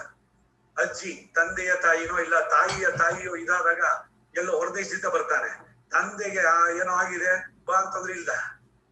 ಯಾಕೆ ಅಂದ್ರೆ ಅಟ್ಯಾಚ್ಮೆಂಟ್ಸೇ ಇಲ್ಲ. ಈ ತಂದೆಗೆ ಯಾಕೆ ಆ ರೀತಿ ಯಾಕಾಯ್ತು ಅಂದ್ರೆ ತಂದೆ ತಾಯಿಗೆ ಬರೀ ಹಣ ಸಂಪಾದನೆ ಮಾಡೋದ್ರ ಕಡೆ ಗಮನ. ಮಕ್ಕಳಿಗೆ ಎಲ್ಲಾ ಫೆಸಿಲಿಟೀಸ್ ಕೊಡ್ಬೇಕು. ಡ್ರೈವರ್ ಇದ್ದಾನೆ, ಕಾರ್ ಇದೆ, ನಿನ್ಗೇನ್ ಬೇಕು ಹೋಗು, ಕರ್ಕೊಂಡ್ ಬರ್ತಾನೆ. ಇನ್ನೇನ್ ಮಾಡ್ಬೇಕು? ಅದು ಸಂಸ್ಕಾರಗಳು ಕೊಟ್ರ ಮಕ್ಕಳಿಗೆ ತಂದೆ ಬಾಲ್ಯದೊಳ್ ಅಕ್ಕರೆ ವಿದ್ಯೆಗಳನ್ನ ಅರಿಪಾದಿದ್ದೊಡೆಕೊಂದ ಮಕ್ಕಳ ಜೊತೆ ಟೈಮ್ ಸ್ಪೆಂಡ್ ಮಾಡ್ತಾರ? ಯಾರು ಬಂದ್ರೆ ಅವ್ರು ನೋಡ್ಕೊಳ್ಳಿ ಇರೋದು. ಇವ್ರಿಗೆ ಏನಾದ್ರು ಟಿವಿನೋ ಮತ್ತೊಂದು ನೋಡ್ಬೇಕು. ನಾನು ಮೊಬೈಲ್ ನೋಡ್ತಾ ಇದ್ದೀನಿ, ಆ ಮಗುವಿನ ನೀಡ್ಸ್ ಗಳನ್ನ ನೋಡೋಲ್ಲ. ನೀನ್ ಮೊಬೈಲ್ ನೋಡೋದು ಮುಖ್ಯನೋ, ಮಗುವಿಗೆ ಸರಿಯಾಗಿ ಅವನ ಜೊತೆಯಲ್ಲಿ ಸ್ಪಂದಿಸೋದು ಮುಖ್ಯನೋ? ಬರೀ ಸುಮ್ಮನೆ ಹೇಳೋದಲ್ಲ, ನಮ್ಮ ನಡೆ ನುಡಿಗಳ ಪ್ರತಿ ಒಂದನ್ನು ಗಮನಿಸಿರ್ತವೆ. ಒಂದೊಂದು ಚೇತನ. You cannot ignore. ಆ ಮಗು ಏನು ಗೊತ್ತಿಲ್ಲ ಅಂತಲ್ಲ. They follow everything whatever you do. So parenting ಇದೆಯಲ್ಲ, ಇದು ಬಹಳ ಬಹಳ ರೆಸ್ಪಾನ್ಸಿಬಲ್. ಸರಿಯಾಗಿ ನಾವು ಕೊಡ್ತೀವಿ. ಸುಮ್ನೆ ನಾವೇನ್ ನೋಡೋದು, ಮಕ್ಕಳು ಎಲ್ಲ ಓದ್ತಾ ಇದ್ದಾರೆ, 100 ಎಲ್ಲದ್ರಲ್ಲೂ ಕೂಡ. ಸರಿ, ಎಲ್ಲೆಲ್ಲಿ ಒಂದೊಂದು ಇದಕ್ಕೆ ಬಂದಿದ ತಕ್ಷಣ ಇದಾಯ್ತಾ, MES ಕಾಲೇಜು, ಅದಾದ್ಮೇಲೆ ಆರ್ಮಿ ಕಾಲೇಜು, ಅದಾದ್ಮೇಲೆ ಅಮೆರಿಕಾನೋ ಆಸ್ಟ್ರೇಲಿಯಾನೋ ಇಲ್ಲ ನೀದರ್ಲ್ಯಾಂಡ್ಸೋ ಎಲ್ಲೋ ಒಂದ್ ಕಡೆಗೆ ಅಂತ ಅಲ್ಲಿಗೆ ಆಗೋಯ್ತು. ಪುರುಷಾರ್ಥ ಮುಗೀತು, ಜೀವನದ ಸಾರ್ಥಕತೆ, ಮೋಕ್ಷ ಸಾಮ್ರಾಜ್ಯ ಸಿಕ್ಕಿದಷ್ಟೇನೆ ಅಂತ. ನಿಜವಾಗ್ಲೂ ನಾವು ಕೊಟ್ಟವ ಇದೇ ಪ್ರತಿಯೊಂದರಲ್ಲೂ ಬರೋದು. ಹೀಗೆ ಈ ಪ್ರೀತಿ ಅನ್ನೋದು ಎಲ್ಲರನ್ನು ಕೂಡ, ಬರೀ ಇದು ಮನುಷ್ಯರಿಗಷ್ಟೇ ಅಲ್ಲ, ಪ್ರಾಣಿಗಳಲ್ಲೂ ಕೂಡ ಅಷ್ಟೇ. ಈಗ ಎರಡೊಂದು ಪಾರಿವಾಳ ಹಕ್ಕಿಂದಿತ್ತು, ಎರಡೂ ಎಲ್ಲೋ ಹೋಗಿ ಮಾಡಿ ಗೂಡುಗಳನ್ನ ಕಟ್ಟಿ, ತಾಯಿ ಇದು ಮಗು ಜೋನಲ್ಲಿ ಇದ್ದಾಗ ತಂದೆ ಹೋಗಿರುತ್ತೆ, ತಂದೆ ಬಂದ್ಮೇಲೆ ಇದು ಪೆಂಗ್ವಿನ್ಸ್ ಲಕ್ಷವಾಗಿರುತ್ತವೆ. ಎಲ್ಲೋ ನೀರ್ನಲ್ಲಿ ಹೋಗಿ ಮೀನು ತಗೊಂಡ್ ಬರ್ಬೇಕಾದ್ರೆ ತಂದೆ ಮಗುನ್ ಕಾಪಾಡ್ತಾ ಇರುತ್ತೆ, ಅದು ಹೊರಟಾಗಿ ಇದು ಅದ್ರನ್ನು ನೋಡ್ಕೊಂಡಿರುತ್ತೆ. ಅಷ್ಟು ಜನರ ಮಧ್ಯದಲ್ಲಿ ಇದೆ ಐಡೆಂಟಿಫೈ. ಯಾವುದು ಲಿಂಕ್ ಅಂತಂದ್ರೆ ಇಟ್ ಇಸ್ ದಿ ವಾತ್ಸಲ್ಯ, ತಾಯಿಗೆ ಮಗುವಿಗೆ ದೇ ಕ್ಯಾನ್ ಫೈಂಡ್ ಔಟ್. ಈ ರೀತಿನಲ್ಲಿ ಒಂದೊಂದು ಕೂಡ ಅದು ಪ್ರೀತಿಯಿಂದ ನೆಕ್ಕೋದು. ಇದಕ್ಕೆ ಯಾಕೆ ಇಷ್ಟೆಲ್ಲ ಹೇಳಿದ್ರೆ ಗೊತ್ತಾ, ಶರಣಾಗತ ವತ್ಸನಾದಂತ ಭಗವಂತ ನಮ್ಮ ದೋಷಗಳನ್ನ ಗಮನಿಸೋಲ್ಲ.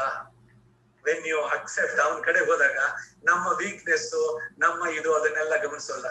ನನ್ನವ ನೀವು ಅಂತ ಹೇಳಿ ಅವನ ವಾತ್ಸಲ್ಯದಿಂದ, ನಂದವ್ರಜದ ಹಸುಗಳು ಹುಲ್ಲು ನೀರುಗಳಿಂದ ಬೆಳೆದದ್ದಲ್ಲ, ಶ್ರೀಕೃಷ್ಣನ ವಾತ್ಸಲ್ಯ. ಹೆಚ್ಚು ಹಾಲು ಕೊಡುವ ಕರುಗಳು ಕೂಡ ಇಲ್ಲಿ ಸಂಪತ್ ಸಮೃದ್ಧಿಯ ಸೂಚಕ. ಬೇಕಾದಷ್ಟು ಸಮೃದ್ಧಿಯಲ್ಲಿ ಯಾರಿಗೂ ಇದೇ ಇತ್ತು, ಪಾವರ್ಟಿ ಇತ್ತು ಅನ್ನೋದೇ ಇಲ್ಲ ಗೋಕುಲದಲ್ಲಿ. ಯಾಕೆ? ಕೃಷ್ಣ ಇದ್ದ ಕಡೆ. ವತ್ಸ ಮಧ್ಯ ಗತಂಬಾಲಂ ಅನ್ನುವ ಹಾಗೆ ಹಸುಗಳಿಗಿಂತ ಕರುಗಳನ್ನು ಮೇಯಿಸೋದ್ರಲ್ಲಿ ಇವನಿಗೆ ಹೆಚ್ಚು ಸಂತೋಷ. ಇನ್ನೇನು ಒಂದ್ಸಲಿ ಹೇಳಿದ್ದೇನೆ, ಈಗ 4 ಜನ ಮಕ್ಕಳಿದ್ದಾರೆ, ಒಬ್ಬೊಬ್ರು ಒಬ್ಬ ಡಾಕ್ಟರ್, ಇನ್ನೊಬ್ಬ ಇಂಜಿನಿಯರ್, ಇನ್ನೇನೋ ಚಾರ್ಟೆಡ್ ಅಕೌಂಟೆಂಟ್. ಇವನೊಬ್ಬನೇ ಕಡೆಯವನ ಬಗ್ಗೆನೇ ನಮ್ಗೆ ಯಾವಾಗ್ಲೂ ಯೋಚನೆ, ಅವನೇನು ಮಾಡ್ಲಿಲ್ಲ, ಅಥವಾ ಏನಾರು ಅವರವರ ಕರ್ಮದಿಂದ ಏನಾರು ವೈಕಲ್ಯ ಆಯ್ತು. ಈಗ ಅವ್ರ ಸ್ಪೆಷಲ್ ಚೈಲ್ಡ್, ದಿವ್ಯಾಂಗ, ಏನೋ ಹೆಸರು ಹೇಳ್ಬಿಟ್ರೆ ಆಗ್ಬಿಡತ್ತ. ಅವರನ್ನ ನಿಂದಿಸ್ಬೇಕು ಅಂತ ಹೇಳ್ತಾ ಇಲ್ಲ, ಅನುಕಂಪ ತಂದೆಗೆ ಅವರ ಬಗ್ಗೆ ವಿಶೇಷವಾದದ್ದು. ಹಾಗೆ ಭಗವಂತನಿಗೆ ನಾವು ಯಾವ ರೀತಿಯಲ್ಲೂ ಇಲ್ಲ ಅಂದ್ರೆ, ಯಾಕೆ ಭಗವಂತನ ಮುಂದೆ ನಾನು ಏನು ಇಲ್ಲ, ನನ್ಗೇನು ಇಲ್ಲ ಅಂತ ಯಾಕೆ ಹೇಳ್ಕೋಬೇಕು? ನೈಚ್ಛಾನುಸಂಧಾನ ಇದು ಯಾಕೆ ಬೇಕು? ಅಮರ್ಯಾದ ಕ್ಷುದ್ರ ಅಪರಾಧ ಸಹಸ್ರ ಭಾಜನಂ ಪತಿತಂ ಭೀಮ ಭವಾನ್ ಹೋದರೆ ಸಂಸಾರ ಸಾಗರಂ ಘೋರಂ ಅನಂತ ಕ್ಲೇಶಭಾಜನಂ.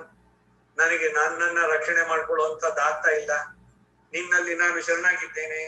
ಹೀಗೆ ಈ ಅಸಮರ್ಥನಾದ ಪುತ್ರನ ಮೇಲೆ ಮಾತಾಪಿತರಿಗೆ ಹೇಗೆ ವಾತ್ಸಲ್ಯವೋ ಹಾಗೆ ವೇದಾಂತ ದೇಶಿಕರು ದಯಾಶತಕದಲ್ಲಿ ಶ್ರೀನಿವಾಸನ ದಯೆಯನ್ನ ಹೀಗೆ ಹೇಳ್ತಾರೆ, ಅಜ್ಞಾನಿಗಳ ಬಗ್ಗೆ ಹೇಗಿದೆ ಅನ್ನೋದನ್ನ. ದಿವ್ಯಾಪಾಂಗ ದಿಶಸಿ ಕರುಣೆ ಯೇಷ ಸರ್ದೇಶಿಕಾತ್ಮ ಕ್ಷಿಪ್ರ ಪ್ರಾಪ್ತ ಕ್ಷತ್ರ ಬಂಧಾದ್ವಯಸ್ತೆ ವಿಶ್ವಾಚಾರ್ಯ ವಿಧಿ ಶಿವ ಮುಖಾಃ ಸ್ವಾಧಿಕಾರೋಪರುದ್ಧಾಃ ಮಧ್ಯೆ ಮಾತಾ ಜಡ ಇವ ಸುತೆ ವತ್ಸಲ ಮಾದೃಶೀ ತ್ವಂ. ದಯಾಶತಕ 50ನೇ ಶ್ಲೋಕ. ಅಮ್ಮ ದಯೆ, ನೀನು ಸದಾಚಾರ್ಯ ಸ್ವರೂಪಲಾಗಿ ಯಾರ ಮೇಲೆ ದಿವ್ಯ ಕಟಾಕ್ಷ ಹರಿಸ್ತೀಯೋ, ಕ್ಷತ್ರ ಬಂಧು ಉದಾಹರಣೆ ಕೊಡುವಂತಹದ್ದು ಮೊದಲಾದವರು ಶ್ರೀನಿವಾಸನನ್ನ ಶೀಘ್ರವಾಗಿ ಹೊಂದಿದ್ರು. ಆದರೆ ಲೋಕಕ್ಕೆ ಆಚಾರ್ಯರೆಂದು ಪ್ರಸಿದ್ಧರಾದಂತಹ ಬ್ರಹ್ಮ ರುದ್ರಾದಿಗಳು ಕೂಡ ತಮ್ಮ ತಮ್ಮ ಅಧಿಕಾರದಲ್ಲಿ ಇದ್ದು ಭಗವತ್ ಪ್ರಾಪ್ತಿಗೆ ಪ್ರತಿಬಂಧಕ ಉಳ್ಳವರಾಗಿದ್ದಾರೆ. ಈಗ ಅವನಿಗೆ ಬ್ರಹ್ಮ ಪದವಿನೇನೆ ಅವನಿಗೆ ಪ್ರತಿಬಂಧಕ. ಯಾಕೆಂದ್ರೆ ಅವನು ಬ್ರಹ್ಮನ ಆಯಸ್ಸು ಎಷ್ಟು ದಿವಸ ಅಷ್ಟು ದಿವಸ ಇರ್ಲೇಬೇಕು. ಅವನ 100 ವರ್ಷ ನಮ್ದು ಹೀಗೆ ಲೆಕ್ಕದಲ್ಲಿ ಎಷ್ಟು ದೊಡ್ಡದಾಯ್ತು, ಎಷ್ಟು ಯುಗಗಳು ಅವನಿಗೆ ಮೋಕ್ಷ ಸಿಗ್ಬೇಕಾದ್ರೆ ಈಗಿನವನಿಗೆ, ಬಿಕಾಸ್ ಆಫ್ ಹಿಸ್ ಪದವಿ ಬೇಕು ಅಂತ ಬಯಸಿದ್ದಕ್ಕಾಗಿ. ಹೀಗೆ ಒಂದೊಂದ್ರಲ್ಲೂ ಕೂಡ ಆಗ್ತಾರೆ. ಭಗವತ್ ಪ್ರಾಪ್ತಿಗೆ ಅವರಿಗೆ ಪ್ರತಿಬಂಧಕ ಅವರವರ ಪೋಸ್ಟ್. ಇವಾಗ ಇಂದ್ರನು ಪರ್ಮನೆಂಟ್ ಪೋಸ್ಟ್, ಇಂದ್ರ ಪದವಿ ಪೋಸ್ಟ್ ಪರ್ಮನೆಂಟ್. ಆದ್ರೆ ಇಂದ್ರ ಆದವರು ಬೇಕಾದಷ್ಟು ಜನ ಆದ್ರು. ನೀವುಗಳು ಬೇಕಾದ್ರೆ ಇಂದ್ರ ಆಗ್ಬೋದು. 100 ಯಾಗ ಮಾಡೋ ಶತಕ್ರತು ಇಂದ್ರ ಪದವಿ ಗ್ಯಾರಂಟಿ. ಆದ್ರೆ ನೀನ್ 100 ಪದವಿ ಮಾಡೋದಕ್ ಮೊದ್ಲೇ ಯಾವನ್ ಚೇರು ಅಲ್ಲಾಡುತ್ತೆ ಅಂದ್ರೆ ಏನಾದ್ರು ತಂದು ಅಡ್ಡಿ ತಂದು ಹಾಕ್ತಾನ, 100 ಮುಗ್ಸಕ್ ಬಿಡೋಲ್ಲ. ಶತರುದ್ರಿಯ ಯಾಗ ಮಾಡೋ 11 ಜನ ರುದ್ರರಲ್ಲಿ ಒಂದು ಪೊಸಿಷನ್ ಡೆಫಿನೆಟ್. ಇವರೆಲ್ಲರೂ ಕೂಡ ನಮ್ಮಂತೆಯೇ ಚೇತನರು. ಅವನು ಮಾಡಿದ ಇದರಿಂದ ಆಯಾಯ ಪದವಿ ಪಡೆದಿದ್ದಾನೆ. ಈ ಚೀಫ್ ಮಿನಿಸ್ಟರ್ ಪೋಸ್ಟ್ ಪರ್ಮನೆಂಟ್. ಅದು 5 ವರ್ಷಕ್ಕೆ ಬಂದಾಗ ಯಾರ್ಯಾರು ಬರ್ತಾರೋ ಅವರವರು ಬೇರೆ ಬೇರೆ. ಹಾಗೆ ಈ ಪದವಿಗಳು ಇದರಿಂದ ಅವರು ಬಂದಿರಾಗಿದ್ದಾರೆ. ದುರ್ಬಲನಾದ ಮಗನ ಬಗ್ಗೆ ತಾಯಿಗೆ ವಾತ್ಸಲ್ಯ ಅಧಿಕಾರ ಹೇಗೋ ಹಾಗೆ ನೀನು ನನ್ನ ಬಗ್ಗೆ ವಾತ್ಸಲ್ಯ ಉಳ್ಳವಳಾಗಿದ್ದೀಯೇ. செத்தார் திரளிய சென்று ಚರಿಚ್ಚೆಯಂ ಕುತ್ತಮೊನ್ನಿಲ್ಲದ ಗೋಪಾಲ. ಈ ಗೋಪಾಲಕರು ಅವರು ಶೌರ್ಯ ಬಲ ಇವುಗಳನ್ನ ಇಲ್ಲಿ ಹೇಳ್ತಾ ಇದೆ. ನಾಟೈ ನಲಿಯಂ ಅರಕ್ಕರೈ ನಾಡಿ ತಡಿಂದಿಟ್ಟು ಅನ್ನುವಂತೆ ಶತ್ರುಗಳು ಇರೋ ಜಾಗಕ್ಕೆ ಹೋಗಿ ಅವರನ್ನ ನಿಗ್ರಹಿಸುವ ಶೌರ್ಯ ಬಲ ಉಳ್ಳವರು. ಶಕ್ತಿ ಇಲ್ಲ ಅಂತಲ್ಲ, ಆದ್ರೆ ಯಾವಾಗ್ಲೂ ಇದ್ ಮಾಡಿದ್ದಿಲ್ಲ. ಈಗ ವಸಿಷ್ಠ ಇವರುಗಳಿಗೆಲ್ಲ ಏನೇನ್ ನಡೆಯುತ್ತೆ ಮುಂದೆ ಗೊತ್ತಿರ್ಲಿಲ್ವಾ?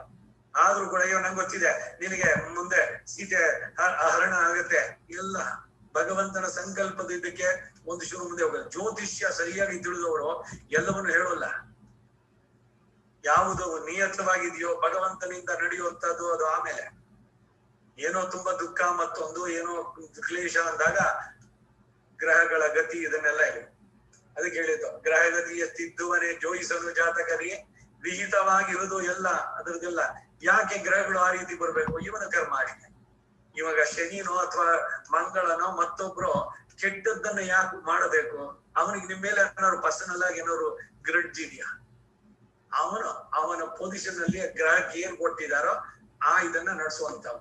ಸೊ ಅವರವರ ಆಯಾ ಪೊಸಿಷನ್ ಬಂದಾಗ ಇವನ ಕರ್ಮ ಎತ್ತವಾಗಿ ಅದ್ ಬರೋದು. ಅದರಿಂದ ಶನಿನೂ ಯು ಕೆನಾಟ್ ಬ್ಲೇಮ್. ಯಮನನ್ನು ಫ್ರೆಂಡ್ ಅವನು, ಪೃಥ್ವಿಗೆ ಅದಕ್ಕೆ ಆದ್ರೂ ಭಯ ಪಡ್ಬೇಕಾಗಿಲ್ಲ. ಅವರವರ ಕೆಲಸ ಅವ್ರು ಮಾಡ್ತಾರೆ ಅಷ್ಟೇ. ಇದನ್ನ ಗಮನಿಸಿ ನಮ್ಮ ಇಂಡಿವಿಜುವಲ್ ಇದಕ್ಕೆ ಬರುವಂತದ್ ಕಡೆ ಇಲ್ಲಿ ಶ್ರೀರಾಮ ರಾಕ್ಷಸರನ್ನ ಹೋಗಿ ಹುಡುಕೊಂಡು ಕೊಂದದ್ದು ಅಲ್ಲಿ ಅರಣ್ಯಕಾಂಡದಲ್ಲಿ. ಅವನಿಗೇನಾದ್ರು ರಾಕ್ಷಸ ಮೇಲೆ ಏನಾದ್ರು ದ್ವೇಷ ಇತ್ತ? ಇವರೆಲ್ಲ ಮಹರ್ಷಿಗಳೆಲ್ಲ ಬಂದ್ರು, ಇವರೆಲ್ಲ ನಮ್ಮ ನಿತ್ಯ ನೈಮಿತ್ತಿಕ ಕರ್ಮಗಳಿಗೆ ಅಡ್ಡಿಯನ್ನು ಉಂಟು ಮಾಡ್ಕೊಡ್ತಾ ಇದ್ದಾರೆ. ಅದರಿಂದ ಇದರಿಂದ ನಮಗೆ ಬಿಡುಗಡೆ ಬೇಕು ಇವರ ಹಿಂಸೆಯಿಂದ ಅಂತ ಕೇಳಿದಾಗ ತನ್ನ ಭಕ್ತರ ರಕ್ಷಣೆಗಾಗಿ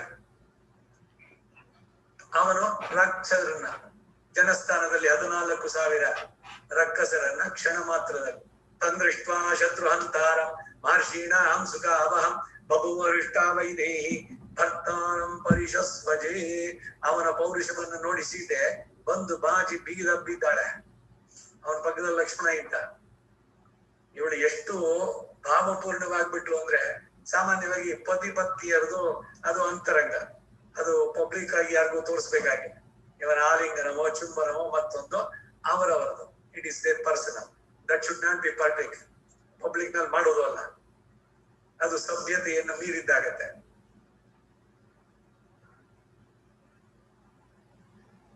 ತನ್ನಲ್ಲಿ ಶರಣಾದ ಮಹರ್ಷಿಗಳಿಗಾಗಿ ಅವನ ನಡೆಸಿದ ಹಾಗೆ ಭಾಗವತ ಸಮೃದ್ಧಿಯನ್ನ ಸಹಿಸದಂತಹ ಗೊಲ್ಲರ ಶತ್ರುಗಳೇ ಶ್ರೀಕೃಷ್ಣನ ಶತ್ರುಗಳು. ಕಂಸಾದಿಗಳು ಇವರುಗಳಿಗೆ ಹಿಂಸೆಯನ್ನು ಮಾಡೋಗ್ತಾರೆ. ಅದರಿಂದ ನಾಡಿನ ಕ್ಷೇಮಕ್ಕೆ ಶತ್ರು ನಿರಸನ ದೋಷವಲ್ಲ. ಲೋಕದ ಇದಕ್ಕಾಗಿ ಈಗ ಒಂದು ಸರ್ಜರಿ ಮಾಡ್ತಾರೆ, ಕಟ್ ಮಾಡ್ತಾರೆ, ರಕ್ತ ಬರುತ್ತೆ, ಹಿಂಸೆ ಮಾಡ್ಬೇಕು ಅಂತ ಉದ್ದೇಶ. ಅವನಿಗಿರೋ ನೋವನ್ನ ತೆಗೆಯೋದಕ್ಕಾಗಿ ಮಾಡ್ದ. ಈಗ ಯಾರೋ ಡಾಕ್ಟರ್ ಆಪರೇಷನ್ ಮಾಡದ, ಏನೋ ಒಂದು ಟ್ಯೂಮರ್ ಮತ್ತೊಂದು ತೆಗೆದ, ನಾಳೆ ದಿವಸ ಸಿಗ್ಲಿ ಅವನು ಮಾಡ್ತೀನಿ ಅಂತ ಯಾರು ಅವನು ಒಬ್ಬನೇ ಸಿಕ್ಕಿದ್ರೆ ಅಂತ ಅವನ ಮೇಲೆ ಪ್ರತಿಕಾರ ತೀರ್ಸ್ಕೋಬೇಕು ಅಂತಿದ್ಯಾ? ಅವನ್ ಮನೆಗೆ ಹೋಗ್ಬಿಟ್ಟು ಹಣ್ಣು ಎಲ್ಲ ಕೊಟ್ಟು ನನ್ನ ಬದುಕಿಸಿದ್ರಿ ನೀವು ಡಾಕ್ಟ್ರೆ, ಅವ್ರನ್ನ ಸಾಕ್ಷಾತ್ ದೇವ್ರು ಅಂತ ಭಾವಿಸ್ತಾರೆ. ಮಾಡಿದ ಕೆಲಸ ಏನು? ಇವ್ರಿಗೆ ನೋವು ಉಂಟು ಮಾಡಿದ್ದು. ಅದ್ರ ರಿಕವರಿಗೆಲ್ಲ ಸೇರಿ 1-2 ತಿಂಗಳು. ಹಾಗೆ ಯಜ್ಞ ಯಾಗಗಳು ಅಷ್ಟೇ, ಅದರಲ್ಲಿ ನಡೆಸುವಂತಹ ಕ್ರಿಯೆಗಳು. It is not A waste. ತುಪ್ಪವನ್ನು ಇದನ್ನು ಪಂಚಾಮೃತದ ಅಭಿಷೇಕ ದೇವರಿಗೆ, ಅಯ್ಯೋ ಇಷ್ಟು ಹಾಕ್ತಾ ಇದ್ದಾರಲ್ಲ, ಕ್ಷೀರಾಭಿಷೇಕ ಮತ್ತೊಂದು ಎಲ್ಲ ಈ ಅರ್ಥದಲ್ಲಿ ನೋಡ್ಬೇಕು. ಲೋಕದ ಹಿತಕ್ಕಾಗಿ ಇವುಗಳಿಗೆ ಮಾಡುವಂತಹದ್ದು. ಯಥಾಶಕ್ತಿ ನಿಗೃಹೀಯ ದೇವತಾ ಗುರುನಿಂದಗ ಎಂಬ ಶಾಸ್ತ್ರೋಕ್ತ. ದೇವತೆಯನ್ನ, ಭಗವಂತನನ್ನ, ಗುರು ಹಿರಿಯರನ್ನ ನಿಂದಿಸುವಂತವರನ್ನ ಚೆನ್ನಾಗಿ ಅವರಿಗೆ ದೇ ಶುಡ್ ಬಿ ಪನಿಷ್ಡ್. ಅದು ದೋಷವಾಗಲ್ಲ ಅಂತ ಹೇಳ್ತಾರೆ. ಭಾಗವತ ವಿರೋಧಿ ನಿರಸನ ಉತ್ತಮ ಅಧಿಕಾರಿಗಳಿಗೆ ಇದು ದೋಷವಲ್ಲ. ದೇಹ ವಿನಾಶಕಾರಿಯಾದಂತಹ ವ್ಯಾಧಿ ನಿರಸನಕ್ಕೆ ಶಸ್ತ್ರಕ್ರಿಯೆ ನಡೆಸಿದಂತೆ. ಅಪಾಂ ಪತ್ಯು ಶತ್ರುನ್ ಅಸಹನ ಮುನೇರ್ ಧರ್ಮ ನಿಗಳಂ ಕೃಪೆ ಕಾಕಸ್ಯೈಕಂ ಹಿತವಿಧಿ ಹಿನಸ್ತಿ ಸ್ಮನಯನಂ ವಿಲೀನ ಸ್ವಾತಂತ್ರೋ ವೃಷಗಿರಿಪತಿಸ್ತ್ವದಿ ತ್ವದ್ವಿಹೃತಿಭಿ ದಿಶಃ ವಿಹೃತಿಭಿಃ ದಿಶತ್ಯೇವಂ ದೇವೋ ಜನಿತ ಸುಗತಿಂ ದಂಡನಗತಿ. ಮತ್ತೆ ದಯಾಶತಕದಲ್ಲಿ 64ನೇ ಶ್ಲೋಕ. ಭಗವಂತ ಮಾಡುವ ಶಿಕ್ಷೆಗಳು ಕೂಡ ನಮ್ಮನ್ನು ಉದ್ಧಾರಕ್ಕಾಗಿ. ಯಾರನ್ನ ಅವನು ಶಿಕ್ಷಿಸಿದನೋ ಅವರನ್ನ ಅವರ ಪಾಪದಿಂದ ಬಿಡುಗಡೆ ಮಾಡಿ. ಕೃಷ್ಣನಿಂದ ಸಂಹಾರ ಆದವರೆಲ್ಲರೂ ಕೂಡ ಮೋಕ್ಷ ಸಾಮ್ರಾಜ್ಯವನ್ನು ಪಡೆದ್ರು. ವಾಲಿ ರಾಮನಲ್ಲಿ ಹೇಳ್ತಾನೆ, ನಿನ್ನಿಂದಲೇ ನನಗೆ ಮರಣ ಇರಲಿ, ಅದೇ ನಾನು ಬಯಸುವಂತದ್ದು. ಹೀಗೆ ಒಂದೊಂದ್ರಲ್ಲೂ ಕೂಡ ಹೇ ದಯೆ, ನಿನ್ನ ಲೀಲೆಗಳಿಂದ ಸ್ವಾತಂತ್ರ್ಯ ಕಳೆದುಕೊಂಡಂತಹ ಶ್ರೀನಿವಾಸನು ಸಮುದ್ರ ರಾಜನ ಶತ್ರುಗಳನ್ನು, ಪರಶುರಾಮನ ಪುಣ್ಯದ ಸಂಕೋಲೆಯನ್ನು, ಕಾಕಾಸುರನ ಒಂದು ಕಣ್ಣನ್ನು ಅವರವರ ಹಿತಕ್ಕಾಗಿ ನಾಶಪಡಿಸಿದ. ಈ ರೀತಿಯಲ್ಲಿ ಲೀಲಾ ವಿಹಾರಿಯಾದ ಭಗವಂತ ಸದ್ಗತಿಯನ್ನೇ ಉಂಟು ಮಾಡುವಂತ ದಂಡನ ಕ್ರಮ, ಅದು ಕೂಡ ಅವರಿಗೆ ಅನುಗ್ರಹವೇನೆ. ಈ ದಂಡನ ಗತಿ ಜನಿತ ಸುಗತಿಂ ಅಂತಂದ್ರಲ್ಲಿ. ಸೊ ಬಂದದ್ದೆಲ್ಲ ಒಳ್ಳಿದೆ, ಏನೇ ಬರ್ಲಿ ಭಗವಂತ ಒಬ್ಬನಲ್ಲಿ ಕಷ್ಟ ಕೊಟ್ನೋ ಅದಕ್ಕೂ ಧನ್ಯವಾದ ಹೇಳೋ, ನನಗೆ ಹಿಂಗ್ ಮಾಡ್ಬಿಟ್ಟಲ್ಲ ಅಂತ ಬೈಬೇಡ ಭಗವಂತ, ನಿನ್ನ ಕರ್ಮವನ್ನು ಅಲ್ಲಿ ಕಳಿಸ್ತಾ ಇದ್ದಾನೆ. ಇದೇ ಪ್ರತಿಯೊಂದರಲ್ಲೂ ನೋಡುವಂತದ್ದು. ಭಗವಂತನಲ್ಲಿ ನಂಬಿಕೆಯನ್ನ ಯಾವುದೇ ಸಂದರ್ಭದಲ್ಲೂ ಕಳ್ಕೋಬಾರ್ದು. That is very very important. ನೀನಾ ಭಗವಂತ ಜಗಕ್ಕುಪಕರಿಸಿ ನನಗೆ ಅಪಕರಿಸುವ ಜಗದೋದ್ಧಾರಕ ನೀನೇನಾ? ನೀನಿಲ್ಲ, ನೀನ್ ಇದ್ದಿದ್ದಾದ್ರೆ ನಾನು ಹಿಂಗ್ ಮುದ್ದಾಡ್ಬೇಕಾಗಿದ್ದ. ಭಗವಂತ ಇಲ್ಲ. ಇವನು ಭಗವಂತ ಪರೀಕ್ಷೆ ಮಾಡ್ತಾನೆ, ಜನಾನಾರ್ಧಯತಿ, ನಿನಗೆ ನನ್ನಲ್ಲಿ ಎಷ್ಟು ಮಟ್ಟಿಗೆ ನಂಬಿಕೆ ಇದೆ ಅಂತ.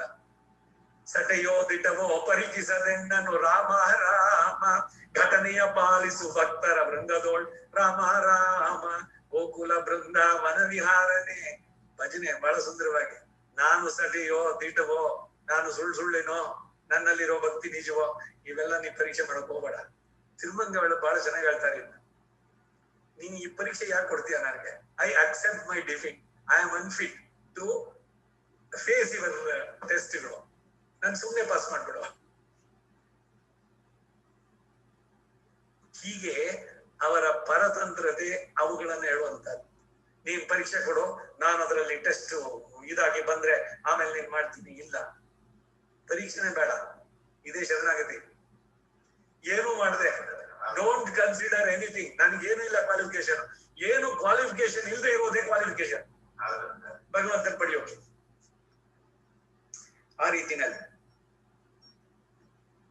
ಧರ್ಮಕ್ಕೆ ಗ್ಲಾನಿ ಉಂಟಾದಾಗ ಕ್ಷತ್ರಿಯರಲ್ಲದೆ ಬೇರೆಯವರು ಕೂಡ ಎಲ್ಲರೂ ಯುದ್ಧ ಸನ್ನದ್ಧರಾಗ್ಬೇಕು. ಇನ್ಯಾವುದೋ ಒಂದು ದೇಶದಲ್ಲಿ ನಾನು ಕೇಳಿದ್ದೆ, ಆಸ್ಟ್ರೇಲಿಯಾದಲ್ಲಿ ಅಂತ ಅನ್ಸುತ್ತೆ, ಮಕ್ಕಳು 16 ವರ್ಷ ಆದ್ಮೇಲೆ ಒಂದು ಕಮಿಟ್ಮೆಂಟ್, ಏನಾದ್ರು ವಾರ್ ಗೀರ್ ಅಂತಂದ್ರೆ ಯಾರು ಮುಲಾಜಿಲ್ಲದೆ ಕರ್ಕೊಂಡು ಹೊರಟೋಗ್ತಾರ. The government has the right to take the people, man power ನಾವು ಬೇಕು ಅಂತಂದಾಗ 16 ಇಯರ್ಸ್ ಆದ್ಮೇಲೆ ವೆನ್ ಈಸ್ ಎನ್ ಇದು ಹಿ ಮಸ್ಟ್, ಏನು ಚಾಯ್ಸ್ ಇಲ್ಲ ಅವನಿಗೆ, he must attend the army. ಈ ತರದಲ್ಲಿ ಸೊ ಇಲ್ಲಿ ನೆಸೆಸಿಟಿ ಇದ್ದಾಗ ಪ್ರತಿಯೊಬ್ರು ಕೃಷಿ ಗೋ ರಕ್ಷ ವಾಣಿಜ್ಯಂ ವೈಶ್ಯಂ ಕರ್ಮ ಸ್ವಭಾವಜಂ ಅಂತ. ಗೊಲ್ಲರ ಕುಲಕಸಬು ಏನು? ಪಶು ಸಂಗೋಪನೆ.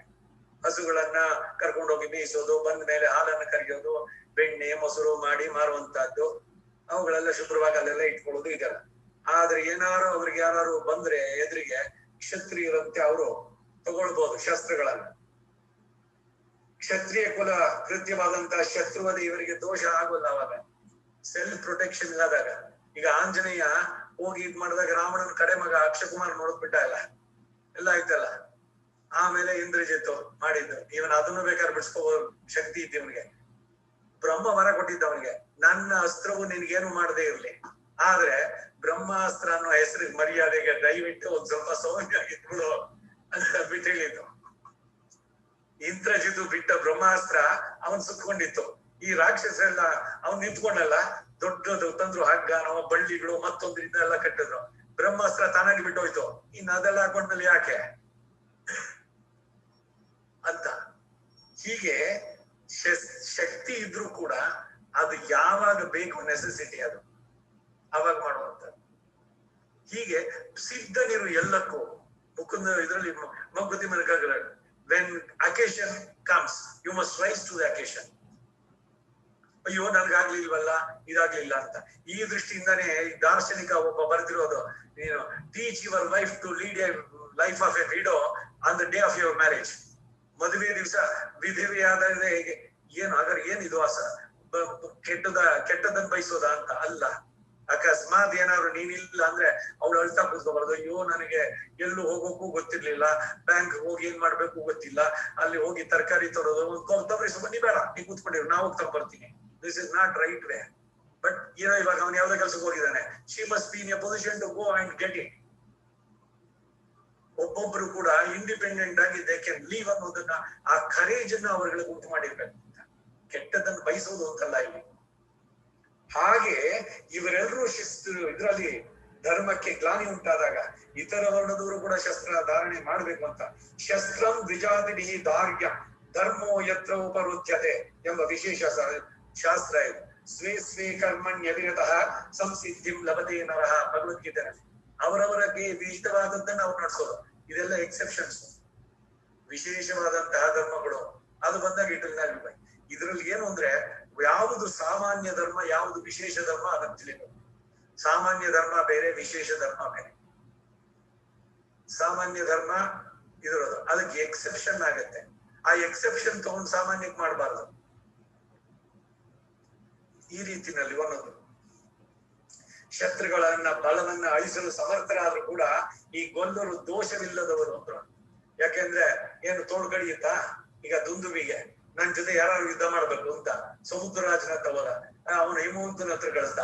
ಹಿಮವಂತ ಕೇಳ್ದ, ಅಲ್ಲಿ ಕಿಷ್ಕಿಂದಿನಲ್ಲಿ ವಾಲಿ ಇದ್ದಾನೆ, ಅವನ ಹತ್ರ ಹೋಗು ಅಂತ. ಒಬ್ಬೊಬ್ರ ಹತ್ರ ನೀನ್ ಯುದ್ಧ ಮಾಡೋ ನಿನ್ ಜೊತೆ ಇಲ್ವಾ, ನನಗ್ ಸರಿಯಾದವನ್ ತೋರ್ಸು. ವಿದ್ಯಾ ವಿವಾದಾಯ ಧನಂ ಮದಾಯ ಶಕ್ತಿ ಪರೇಶಾಂ ಪರಿಪೀಡನಾಯ ಖಲಸ್ಯ ಸಾಧೋಹೋ ಸುಖ ದುಃಖ ಭಿನ್ನೈಹಿ ಜ್ಞಾನಾಯ ದಾನಾಯ ಚ ರಕ್ಷಣಾಯ. ಸಜ್ಜನರಿಗೂ ದುರ್ಜನರಿಗೂ ವಿದ್ಯೆ ಇದನ್ನ ಹೇಳ್ತಾ ಇದೆ. ಸಜ್ಜನನ ವಿದ್ಯೆ ಅದೇನಾಗತ್ತೆ, ಜ್ಞಾನ ವೃದ್ಧಿಗೆ. ಈಗ ಯಾರಿಗೂ ಏನೋ ಹೇಳ್ಕೊಡ್ತೀಯ, ನೀನೇನಾದ್ರು ಕಳ್ಕೊಳ್ತೀಯ, ಅದ್ರಲ್ಲಿ ನಿನ್ನ ಜ್ಞಾನ ಚೆನ್ನಾಗಿ ವೃದ್ಧಿ ಆಗತ್ತೆ. ನೋಡು ಸೀದಿ ಅಡ್ವಾಂಟೇಜ್. ದುಡ್ಡುಗಾಗಿ ಅದಕ್ಕೆ ಬೇರೆ ವಿಕ್ರಯ ಮಾಡೋದು ಕಲಿಯುಗದಲ್ಲಿ ಇದು ಅಂತ. ಫೀಸ್ ಕೊಟ್ರೆ ನಾನು ಹೇಳ್ತೀನಿ ಇಲ್ಲ, ಯಾರಿಂದನೂ ಏನೂ ಎಕ್ಸ್ಪೆಕ್ಟ್ ಮಾಡ್ಬಾರ್ದು. ಶಿಷ್ಯನನ್ನ ಪುತ್ರವತೆ ಪ್ರೀತಿಯಿಂದ ನಿಸ್ವಾರ್ಥತೆಯಿಂದ ಎಲ್ಲವನ್ನ ಹೇಳ್ಕೊಡೋದು. ಶಿಷ್ಯಾದಿಚ್ಛೇದ್ ಪರಾಜಯ. ನನ್ನಿಂದ ಕಲಿತವ್ರು ಇನ್ನೂ ಚೆನ್ನಾಗಿ, ಅಯ್ಯೋ ನನ್ಗಿಂತ ಅವ್ನ್ ಪಬ್ಲಿಸಿಟಿ ಜಾಸ್ತಿ ಸಿಗ್ತಲ್ಲ ಅಂತ ನಿಜವಾದ ಗುರು ಆದ್ರೆ ಈ ವಿಲ್ ನಾಟ್ ಮಾತ್ ಸರಿಯಾಗಿ ಇರೋಲ್ಲ. ಸಂತೋಷ, ಇನ್ನು ಚೆನ್ನಾಗಿ ಕಲಿತು ಮುಂದಕ್ಕೆ ಬರ್ಲಿ ಅಂತ ಹೇಳುವಂತ ಇದು ಸದ್ಗುರುವಿನ ಲಕ್ಷಣ. ವಿದ್ಯಾ ವಿವಾದಾಯ, ಯಾರಿಗೆ ವಿದ್ಯೆ ಇದೆ, ಕುತರ್ಕ ವಿತರ್ಕಗಳು. ಆ ಜಿಡ್ಡು ಕೃಷ್ಣಮೂರ್ತಿ ಎಲ್ಲ ಈ ತರದ್ದೆಲ್ಲ ಸುಮ್ನೆ ಬುದ್ಧಿ ಇದೆ ಅಂತ ಎಲ್ಲೆಲ್ಲೋ ಉಪಯೋಗಿಸುವಂತದ್ದು. ಧನಂ ಮದಾಯ, ಧನ ಇದೆ, ಧನ ಮದ. ಮದ ಅನ್ನೋದು ಬಹಳ ಸುಂದರವಾಗಿದೆ. ಇನ್ಯಾವ ತರ ಹೇಳ್ತೀನಿ ನಾನು. ಒಂದು ಕೋತಿಗೆ ಹೋಲಿಸ್ತಾರೆ, ಮನಸ್ಸೆಂಬ ಮರ್ಕಟ, ಮೊದಲೇ ಅದಕ್ಕೆ ಪಿಚ್ಚಂಚಲ, ಅದಕ್ಕೊಂದಷ್ಟು ಕಳ್ಳು ಕುಡಿಸಿದಾರಂತೆ, ಹುಚ್ಚು ಬೇರೆ ಪಿತ್ತ ಏರಿದೆ. ಹೇಗಿದೆ ಅದರ ಸ್ಥಿತಿ? ವಿದ್ಯಾಮದ, ಧನಮದ, ಯೌವನ ಮದ, ಆರೋಗ್ಯ ಮದ, ಐಶ್ವರ್ಯ ಮದ, ಕೀರ್ತಿಯ ಮದ, ಒಳ್ಳೆ ವಂಶದಿಂದ ಬಂದು ಎನ್ನುವಂತ ಮದ, ನಾನು ಹುಚ್ಚು ಕುಳಿದವನು ಅನ್ನುವಂತ ಮದ.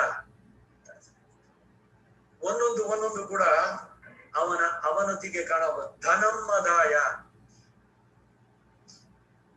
ಅದಕ್ಕೇನೆ ಅವ್ರು ಹೇಳಿದ್ದು, ಈಗಿನ ಕಾಲದ ವಿವಾಹಗಳು, ಉಪನಯನ ವಿವಾಹ ಉತ್ಸವೈಕ ಪ್ರಧಾನ, ಬರೀ ಶೋ ಬಿಸ್ನೆಸ್, ಶ್ರೀಮಂತಿಕೆ ಪ್ರದರ್ಶನ. ಬೇಕಾದೋ ಅಷ್ಟು ದೊಡ್ಡ ಇದು ಮಾಡಿದೆ, ಒಂದೇ ಸಲಿ ಯಾರು ಮಾಡದಂತಹ ಮದುವೆ ನನ್ನ ಮಗಳಿಗೆ ನಾನು ಮಾಡಿಸ್ಬೇಕು. ಏನು ಬೈಕೆ? ಎಲ್ಲರಂತೆ ಅವಳು ಅಷ್ಟೇ ವ್ಯರ್ಥವಾಗಿ ಸುಮ್ಮನೆ ಅಷ್ಟೊಂದು ಸುರಿಯೋ ಬಂದು. ವಿವೇಕ ಇದ್ರೆ ಆ ಮಗಾಳಿ ಅವರುಗಳಿಗೆ ಏನೇನೋ ಒಂದ್ ಸ್ವಲ್ಪ ಆಪತ್ತನ ಅಂತ ಅಂದ್ಬಿಟ್ಟು ಹಾಕಿದ್ರೆ ಅವರಿಗೆ ಕಷ್ಟ ಕಾಲದಲ್ಲಿ ಆಗುತ್ತದು. ಏನ್ ಬೇಕು ಇದು? ಧನಂ ಮದಾಯ ಶಕ್ತಿ ಪರೇಶಾಂ ಪರಿಪೀಡನಾಯ. ಶಕ್ತಿ ಇದೆಯಾ, ಇನ್ನೊಬ್ಬರನ್ನ ಹಿಂಸೆ ಮಾಡು. ಯಾರು ಅಬಲರೋ ಅವರ ಮೇಲೆ. ಅದೇನೆ ಖಲಸ್ಯ ಸಾಧೋಹ ಸುಖ ದುಃಖ ಭಿನ್ನ. ಇದೇನೆ ಈ ಕೆಟ್ಟ ಜನರಿಗೂ ಸಜ್ಜನರಿಗೂ ಇರೋ ವ್ಯತ್ಯಾಸ. ವಿದ್ಯೆ ಇದ್ರೆ ಸಜ್ಜನ ಜ್ಞಾನವನ್ನು ವೃದ್ಧಿಗಾಗಿ ದಾನ ಮಾಡ್ತಾನೆ. ಧನಂ ದಾನಾಯ, ವಿದ್ಯೆ ಜ್ಞಾನಕ್ಕಾಗಿ. ಧನ, ಹಣ ಇರೋದು ದಾನ, ಸತ್ಪಾತ್ರ ದಾನ. ನಿನಗೆ ಎಷ್ಟು ಬೇಕೋ ಅಷ್ಟು ಇಟ್ಕೋ. ಈಗ ದಾನ ಮಾಡ್ತೀನಿ ಅಂತ ಮನೇನು ಬರ್ಕೊಟ್ಬಿಟ್ಟು ನೀನ್ ರಸ್ತೆನಲ್ಲಿ ನಿಂತ್ಕೊ ಅಂತ ಹೇಳೋಲ್ಲ. ವಿದುರ ಬಹಳ ಸುಂದರವಾಗಿ ಹೇಳ್ತಾನೆ, ವಿದುರ ನೀತಿ. ರಾಮಚಂದ್ರ ಶರ್ಮಂತಿ ಆಗ್ಲಿ, ಕುಮಾರವ್ಯಾಸ ಮಂಟಪದಲ್ಲಿ ಏನ್ ಜನ ಸೇರ್ತಾ ಇದ್ದಿದ್ದು, 1000 ಜನ. ವಿದುರ ನೀತಿ. ಅವನು ವಿದುರ ಎಲ್ಲ ಹೇಳ್ಬಿಟ್ಟು ಆತ್ಮದ ಬಗ್ಗೆ ಇವನು ಪ್ರಶ್ನೆ ಇದ್ ಮಾಡಿದಾಗ, ನನಗ್ ಗೊತ್ತದು, ಆದ್ರೆ I am not suppose to tell you. ನೀನು ಸನತ್ ಸುಜಾತನನ್ನ ಸ್ಮರಣೆ ಮಾಡು, ಅವನು ಬಂದು ಹೇಳ್ತಾನೆ ನಿನಗೆ ಆತ್ಮದ ಬಗ್ಗೆ ಅಂತ. ಎಲ್ಲದನ್ನು ಕೇಳ್ಬಿಟ್ಟು ಧೃತರಾಷ್ಟ್ರ ಏನಾದ ಕಡೆಗೆ ಸರ್ವಾತ್ಮನ ಅನ್ನಹ. ನಾವು ಧೃತರಾಷ್ಟ್ರನ ಸ್ಥಿತಿ ಹೋಗ್ಬಾರ್ದು. ಎಲ್ಲ ಕೇಳಿದ್ರು, ಹೌದೌದು ಚೆನ್ನಾಗಿದೆ ಚೆನ್ನಾಗಿದೆ, ಪುಣ್ಯ ಬಂತು, ಎಲ್ಲ ಚೆನ್ನಾಗಿ ಹೇಳಿದ್ರು. ಇಷ್ಟಕ್ಕೆ ಸೀಮಿತ ಆದ್ರೆ ಏನು ಉಪಯೋಗ ಏನು ಅಂತ. ಬಹುದಾ ಶ್ರೋತವ್ಯಂ, ತುಂಬಾ ವರ್ಷದಿಂದ ಕೇಳಿದ್ದೀನಿ, ಏನು ಉಪಯೋಗ ಏನು? ಅದರಿಂದ ಏನಾದ್ರು ನಿನ್ನ ಜೀವನದಲ್ಲಿ, ನಿನ್ನ ಬದುಕಿನಲ್ಲಿ ಏನಾದ್ರು ದೃಷ್ಟಿಕೋನದಲ್ಲಿ ಬದಲಾವಣೆ ಆಯ್ತಾ? ಇನ್ನೇನೇನ್ ಚೇಂಜ್ ಮಾಡೋದು ಬೇಡ. ಇಲ್ಲದಿದ್ರೆ ವ್ಯರ್ಥ. ಎಲ್ಲ ಕೇಳಿದ್ದೆಲ್ಲ ದಂಡ, ಅದ ನೋಡಿ ಇದ ನೋಡಿ. ಜ್ಞಾನಾಯ ದಾನಾಯ ಚ ರಕ್ಷಣಾಯ. ಇವನಿಗೆ ಶಕ್ತಿ ಇದೆ. ಯಾರೋ ಒಬ್ಬ ಇವನ ಮೇಲೆ ಹಿಂಸೆ ಮಾಡ್ತಾ ಇದ್ದಾರೆ, ಯಾರೋ ಹೋಗಿ ಅವ್ರಿಗೆ 4 ಬಿಗಿದು ಯಾಕೆ ಅವನಿಗೆ ಹಿಂಸೆ ಮಾಡ್ತಾ ಇದೀಯ? ಶಕ್ತಿ ಇದ್ದಾಗ ಇವನು ಮಾಡುವಂತ ಸಜ್ಜನನಿಗೂ ದುರ್ಜನಿಗೂ ಬೇಡ ಅಂತ. ಇಲ್ಲೊಂದು ಕತೆ ಹೇಳ್ತೀನಿ. ವೇದಾಂತ ದೇಶಿಗರನ್ನ ನೋಡೋಕೆ ತರ್ಕದಲ್ಲಿ ಜಯಿಸ್ಬೇಕು ಅಂತ ಉತ್ತರದ ಕಡೆಯಿಂದ ಒಬ್ಬ ಬಂದಂತೆ. ಬಹಳ ತರ್ಕದಲ್ಲಿ ನಿಷ್ಣಾತ ಅವನು. ಬಂದ ಪಂಡಿತ ಶ್ರೀರಂಗದಲ್ಲಿ ಗೋಷ್ಠಿನಲ್ಲಿ ನಿಂತಿದ್ರು. ಯಾರು ಇಲ್ಲಿ ವೇದಾಂತ ದೇಶಿಗರು ಅಂತ. ಅವ್ರ ಹತ್ರ ಬಿಡ್ಬಿಟ್ಟು ಆಕಾರೋ ಹ್ರಸ್ವಹ ಅಂದ ಅವನು. ಕೀರ್ತಿಸ್ತು ಮಹತಿ. ನೋಡಿದ್ರೆ ಆಕಾರ ಬಹಳ ಏನ್ ತುಂಬಾ ಚಿಕ್ಕದಾಗಿ ಅವ್ರೇನ್ ಬಹಳ ಇದಾಗಿ ಇರ್ಲಿಲ್ಲ. ಆದ್ರೆ ಕೀರ್ತಿಸ್ತು ಮಹತಿಯಿಂದ. ಅದಕ್ಕೆ ದೇಶಿಗರು ಆಕಾರೋ ನತು ಹ್ರಸ್ವಹ ದೀರ್ಘಕಾಯವ ಅಂತ ಅಂದ್ಬಿಟ್ಟರು. ಒಂದಕ್ಕೊಂದು ತರ್ಕದಲ್ಲಿ ಉತ್ತರ ಹೇಳುವಂತ. ಆತ ಇವರ ಆಕಾರ ಚಿಕ್ಕದು ಅಂದ್ರೆ ಇವರು ಆಕಾರ ಅಕ್ಷರದ ಬಗ್ಗೆ ಹೇಳಿದ್ರು. ನೋಡು, ಒಂದೊಂದಕ್ಕೆ ಮಾತಾಡುವಂತ ಬಂದವ. ಸ್ವಾಮಿ, ತರ್ಕದಲ್ಲಿ ನಿಮ್ಮೊಡನೆ ವಾದ ಮಾಡೋದಿಲ್ಲ, ನಾಳೆ ನಿಮಗೆ ಆದ್ಮೇಲೆ ತೀರ್ಥ ನನಗೆ ಸಿಗಲಿ ಅಂತಂದ್ರು. ನನಗೆ ತೀರ್ಥ ಕೊಡಿ ಅಂತ. ವೇದಾಂತ ಶಿಖರ ಏನ್ ಮಾಡೋದು ಗೊತ್ತಾ? ಮಾನ್ಯ ದಿವಸ ಅವ್ರ ಅರ್ಚಕರಿಗೆ ಎಲ್ರಿಗೂ ಕೊಟ್ಬಿಟ್ಟು ಕಡೆ ಮೇಲೆ ತೀರ್ಥ ಕೊಡೋದು. ಇವ್ರದಾದ್ಮೇಲೆ ಅವ್ರಿಗೆ ಕೊಡ್ಸಿದ್ರು. ಇವನಿಗೆ ರೆಕಗ್ನಿಷನ್ ಬೇಕಾಗಿತ್ತು. ಈಗ ವೇದಾಂತ ದೇಶಿಕರು ತರ್ಕದಲ್ಲಿ ವಿದ್ವಾನ್, ಅವ್ರಿಗಾಗಿದ ತಕ್ಷಣ next I am the second person ಆ ತೀರ್ಥ ಸ್ವೀಕಾರಕ್ಕೆ ಅಂತ. ನಮ್ ತಾತನ ಇದ್ರಲ್ಲಿ ನಾವಿದ್ದಾಗ ಒಂದು ಘಟನೆ, ಚಿಕ್ಕವರಾಗಿದ್ದಾಗ ಇನ್ನೊಂದ್ಸಲ ಹೇಳಿದ್ದೆ ನಾನು. ಅವರೇ ಊರಿಗೆ ಹಿರಿಯರು. ಪ್ರತಿದಿನ ಸಾಯಂಕಾಲ ಸಂಧ್ಯಾ ಇದ್ರಲ್ಲಿ ಮುಗಿಸಿದ್ಮೇಲೆ ನರಸಿಂಹ ದೇವಸ್ಥಾನಕ್ಕೆ ಹೋಗ್ಬಿಟ್ಟು ಆ ಬಾಗ್ಲ ಹತ್ರ ನಿಂತಿರೋ ನಮ್ ತಾತ. ಇನ್ನೊಬ್ರು ಬಂದ್ರು. ಅಲ್ಲಿ ಒಬ್ಬರಿಗೆ ತೀರ್ಥ ಮೊದ್ಲು ಆರ್ಡರ್ ಪಳ್ಳಿ ಓಡ್ಪಳ್ಳಿ ಅಂತ. ಅವರು ತೀರ್ಥ ಕೊಡ್ಬಿಲ್ಲ ನಿಂಗೆ ಅಂತ. ಆಮೇಲೆ ಅವ್ರು ಕರೆದ್ರು, ಅಯ್ಯ ಹಿಂಗೆ ತೀರ್ಥ ಅವ್ರು ಕೊಡ್ಕಣೋ, ಉಂಗ ಫ್ಯಾಮಿಲಿ ಇದ್ದೆ ಫಸ್ಟ್ ಇತ್ತೆ ಅದಕ್ಕೆ ಅಂದ್ಬಿಟ್ಟು. ಅದಕ್ಕೆ ವರ್ತಕ್ ಸ್ವರೂಪತ್ತು ಬಂದಿರ್ತೀನಿಯಾ, ಶರ್ಟ್ ಇದೆಲ್ಲ ವಾಂಗಿಟ್ಟೆ ಸರಿಯಾ ಬಂದ್ಬಿಟ್ಟು then you try for it ಅಂತ. ಆಮೇಲೆ ಎಲ್ರ ಮುಂದೆ ಅವನು ಅನೌನ್ಸ್ ಮಾಡಿದ್ರು, ಬಟ್ರೆ ನಾಳೆ ಈ ದಿವಸದಿಂದ ನನಗ್ ಫಸ್ಟ್ ತೀರ್ಥ ಕೊಡೋದು ಬೇಡ, ಎಲ್ರಿಗೂ ಕೊಟ್ಬಿಟ್ಟು ಕಡೆ ನನಗ್ ತೀರ್ಥ ಕೊಡಿತ್ತು. ಬರೀ ಒಂದ್ ತೀರ್ಥ ತಗೊಳ್ಳೋದಕ್ಕೆ ಈ ತರದ್ದು ಅಂತ. ಇಲ್ಲಿ ಅವನಿಗೆ ತರ್ಕದಲ್ಲಿ ನಿರಸನ ಮಾಡಿದ್ದು ಅಂತ. ಈಗ ವಿದ್ಯೆ ಇದೆ ಅಂತಂದ್ರೆ ಕುತರ್ಕಗಳು ವಿತಂಡವಾದಗಳಿಗೆ ಹೋಗಬಾರ್ದು, ಅದನ್ನ ಸರಿಯಾಗಿ ಉಪಯೋಗಿಸ್ಬೇಕು. ಕತ್ತು ಕರವೈ ಕಣಗಳು ಅನ್ನೋದಕ್ಕೆ ಧ್ವನಿ ಅರ್ಥದಲ್ಲಿ ಇಷ್ಟೆಲ್ಲ ಅರ್ಥಗಳನ್ನ ಹೇಳುವಂತಹದ್ದು. ಇಂತಹ ಶತ್ರುಗಳ ಬಲವನ್ನ ಅಳಿಸಲು ಸಮರ್ಥರಾದಂತಹ ಕೊಲ್ಲರು, ದೋಷವಿಲ್ಲದವರು, ಕುತ್ತಮನ್ನಿಲ್ಲದ ಗೋವಲ, ಅವರ ಮನೆಯಲ್ಲಿ ಬೆಳೆದಂತವಳಿಗಳು ತಮ್ಮ ಪೊರ್ಪುಡಿಗೆ ಗೋಪ ಕುಲಕ್ಕೆ ಚಿನ್ನದ ಬಳ್ಳಿ ಅಂತಿರುವಳು, ಸ್ವರ್ಣಲತೆ, ಸರ್ವಭೂತ ಹಿತವೇ ಧರ್ಮ ಪ್ರಧಾನವಾದದ್ದು. ಎಲ್ಲರಿಗೂ ಹಿತವನ್ನು ಬಯಸೋ. ಸರ್ವೇ ಭವಂತು ಸುಖಿನಃ, ಎಲ್ಲರೂ ಸುಖವಾಗಿರ್ಲಿ. ಸರ್ವೇ ಸಂತು ನಿರಾಮಯ. ಆಮಯ ಅಂದ್ರೆ ರೋಗಗಳು, ನಿರಾಮಯ ಅಂದ್ರೆ ಎಲ್ಲರೂ ರೋಗದಿಂದ ವಿಮುಕ್ತರಾಗ್ಲಿ. ಸರ್ವೇ ಭದ್ರಾಣಿ ಪಶ್ಯಂತು, ಎಲ್ಲರೂ ಭದ್ರವದ್ದು ಶಾಶ್ವತದ್ದು ಯಾವುದು ಅಂದ್ರೆ ಭಗವಂತ, ಅವನನ್ನೇ ನೋಡೋದಾಗ್ಲಿ. ಮಾ ಕಶ್ಚಿತ್ ದುಃಖ ಬರ್ತದೆ, ನನ್ನಿಂದ ಯಾರಿಗೂ ದುಃಖ ಉಂಟಾಗದೆ ಇರಲಿ. This should be the prayer. ಹಾಗೆ ಸರ್ವಭೂತ ಹಿತವನ್ನ ಧಾರಣಾ ಧರ್ಮ ಇತ್ಯಾಹು, ಧರ್ಮೋ ರಕ್ಷತಿ ರಕ್ಷಿತಃ, ಧರ್ಮೋ ವಿಶ್ವಸ್ಯ ಜಗತಃ ಪ್ರತಿಷ್ಠಾ. ಈ ಧರ್ಮ ಅನುಷ್ಠಾನದಲ್ಲಿ ನಮ್ಮ ಹಿತ ರಕ್ಷಣೆಗಿಂತ ಪರರ ಹಿತ ರಕ್ಷಣೆ ಬಹಳ ಮುಖ್ಯ. ಈಗ ಸ್ವಧರ್ಮ ಇದೆ. ಈಗ ರಾಮನ ಬಗ್ಗೆನೇ ನೀವು ಕಾಮೆಂಟ್ ಮಾಡೋದಕ್ಕೆ ವಿಚಾರ ಮಾಡೋದಾದ್ರೆ, ಅವನ ಸ್ವಂತ ಸುಖ ಮೊದಲು ಅಥವಾ ಪ್ರಜೆಗಳ ಹಿತ ಫಸ್ಟ್? ಪತಿಯಾಗಿ ಅವನ ಧರ್ಮ ಸೀತೆಯನ್ನ ಇದ್ ಮಾಡೋದು, ಇಲ್ಲ ಪ್ರಜೆಗಳಲ್ಲಿ ಇದಕ್ಕೆ ಅದಕ್ಕೆ ಮರ್ಯಾದೆಯನ್ನು ಕೊಡೋದು? ಸ್ವಂತ ಸುಖ ಪಕ್ಕಲ್ಲಿಟ್ಟು ಲೋಕದ ಹಿತವನ್ನ ಫಸ್ಟ್ ನೋಡುವಂತ ಇದು ಧರ್ಮಗಳಲ್ಲಿ ಎರಡರು ಬಂದ್ಬೇಕಾದ್ರೆ. ಈಗ ತರ್ಪಣ ಇದ್ರದಕ್ಕೆ ಒಂದ್ ದಿವಸ ಬಂದಾಗ ಹೇಳ್ದೆ, ನಿತ್ಯಾತ ನೈಮಿತ್ತಿಕಂ ಪ್ರಬಲ. ಅಮಾವಾಸ್ಯೆ ಸಂಕ್ರಮಣ ಎರಡು ಒಟ್ಟಿಗೆ ಘಟಿಸಿದರೆ ಯಾವ್ದನ್ನು ಮಾಡ್ಬೇಕು? ಅಮಾವಾಸ್ಯೆ ಪ್ರತಿ ತಿಂಗಳು ಬರುತ್ತೆ, ಕೃಷ್ಣ ಪಕ್ಷದಲ್ಲಿ ಕಡೆನ ಬರೋದು.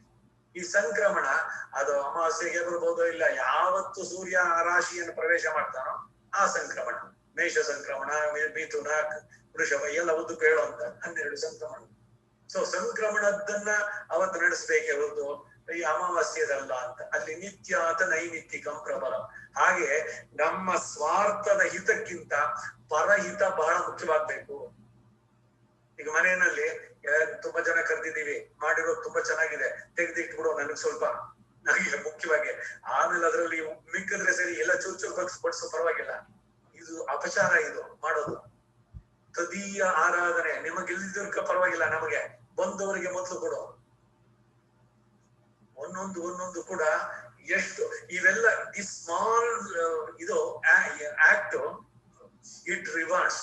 ಭಗವಂತ ಪ್ರತಿಯೊಂದನ್ನು ನೋಡ್ತಾನೆ. ನಿನ್ನ ಒಂದು ಒಳ್ಳೆಯ ಥಾಟ್, ಒಳ್ಳೆಯ ಚಿಂತನೆ, ಲೋಕಕ್ಕಾಗಿ ನೀನು ಮಾಡುವಂತ ದಟ್ ವಿಲ್ ಬಿ ರಿವಾರ್ಡೆಡ್. ಅದಕ್ಕೆ ಹೇಳುದು, our prayer never goes waste.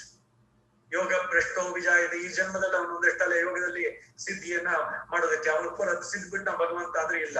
ಹಾಗಾದ್ರೆ ಅವ್ನು ಮಾಡಿದ ಪ್ರಯತ್ನವೆಲ್ಲ ವೇಷ್ಟ ಅಂತಂದ್ರೆ ಹೇಳ್ತಾನೆ ಕೃಷ್ಣ, ಮುಂದಿನ ಜನ್ಮದಲ್ಲಿ ಅವನಿಗೆ ಆ ಯೋಗವನ್ನ ಮುಂದುವರಿಸುವುದಕ್ಕೆ ಇದು. ಈಗ ಯಾವುದು ಸಂಗೀತ, 3 ವರ್ಷದ ಮಕ್ಕಳು ರಾಗವನ್ನ ಐಡೆಂಟಿಫೈ ಮಾಡ್ತಾರೆ. ಹೆಂಗ್ ಬಂತು?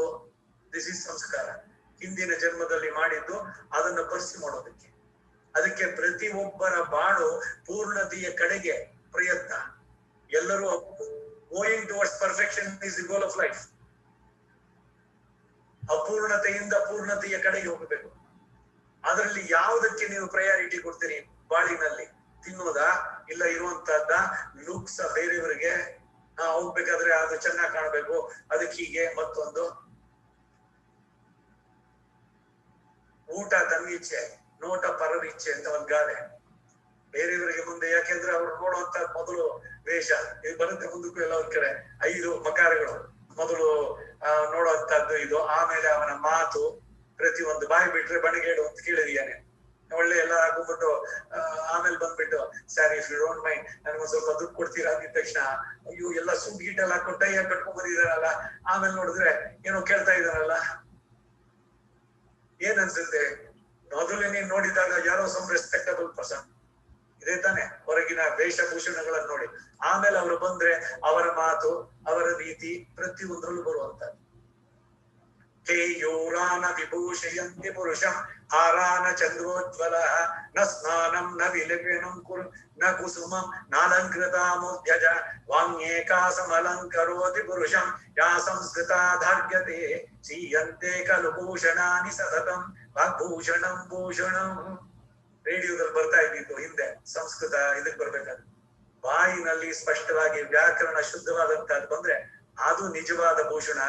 ಈ ತಲೆಗೆ ಮೇಕಪ್ ಮಾಡ್ಕೊಂಡಿದ್ದೋ, ಇಲ್ಲ ಅಲಂಕಾರ ಮಾಡ್ಕೊಂಡಿದ್ದೋ, ಪುಷ್ಪವನ್ನ ಧರಿಸಿದ್ದೋ, ನೀಟಾಗಿ ಡ್ರೆಸ್ ಮಾಡ್ಕೊಂಡಿದ್ದೀನಿ, ಅದಲ್ಲ.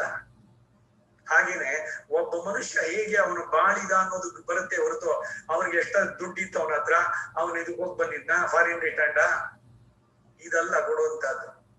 ಎಷ್ಟು ಮಟ್ಟಿಗೆ ಅವನು ಲೋಕಕ್ಕೆ ಉಪಕಾರಿಯಾಗಿದ್ದ, ಹೇಗೆ ಅವನು ಬಾಳಿದ, ಇದು ಕೀರ್ತಿ ಶೇಷ ಅನ್ನೋ ಪದ. ಅವನ ಕೀರ್ತಿಯನ್ನ ಇದ್ ಮಾಡೋದು. ತಂಪೊತ್ತೊಂದು ನೆನ್ಸ್ಕೋಬೇಕ್ರಿ ಅವ್ರನ್ನ, ಎಂತ ದೊಡ್ಡ ಸರ್ವಿಸ್ ಮಾಡಿದ್ರು.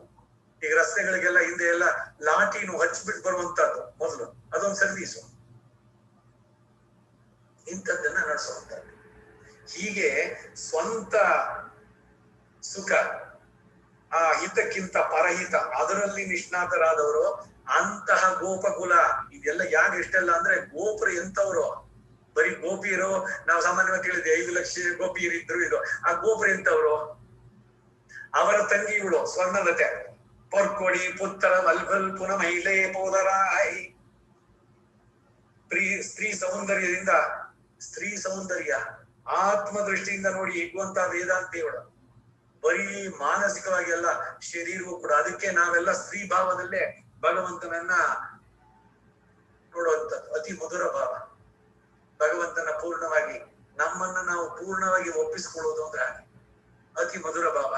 ಅದರಿಂದ ಪುತ್ತನ ಮಲ್ಗೊಲ್ ಪುನಮೈಲೇ ಪುದರಾಯ್, ಈ ಮೋಡಗಳಿಗೂ ನವಿಲುಗಳಿಗೂ ಒಂದು ಸಂಬಂಧ.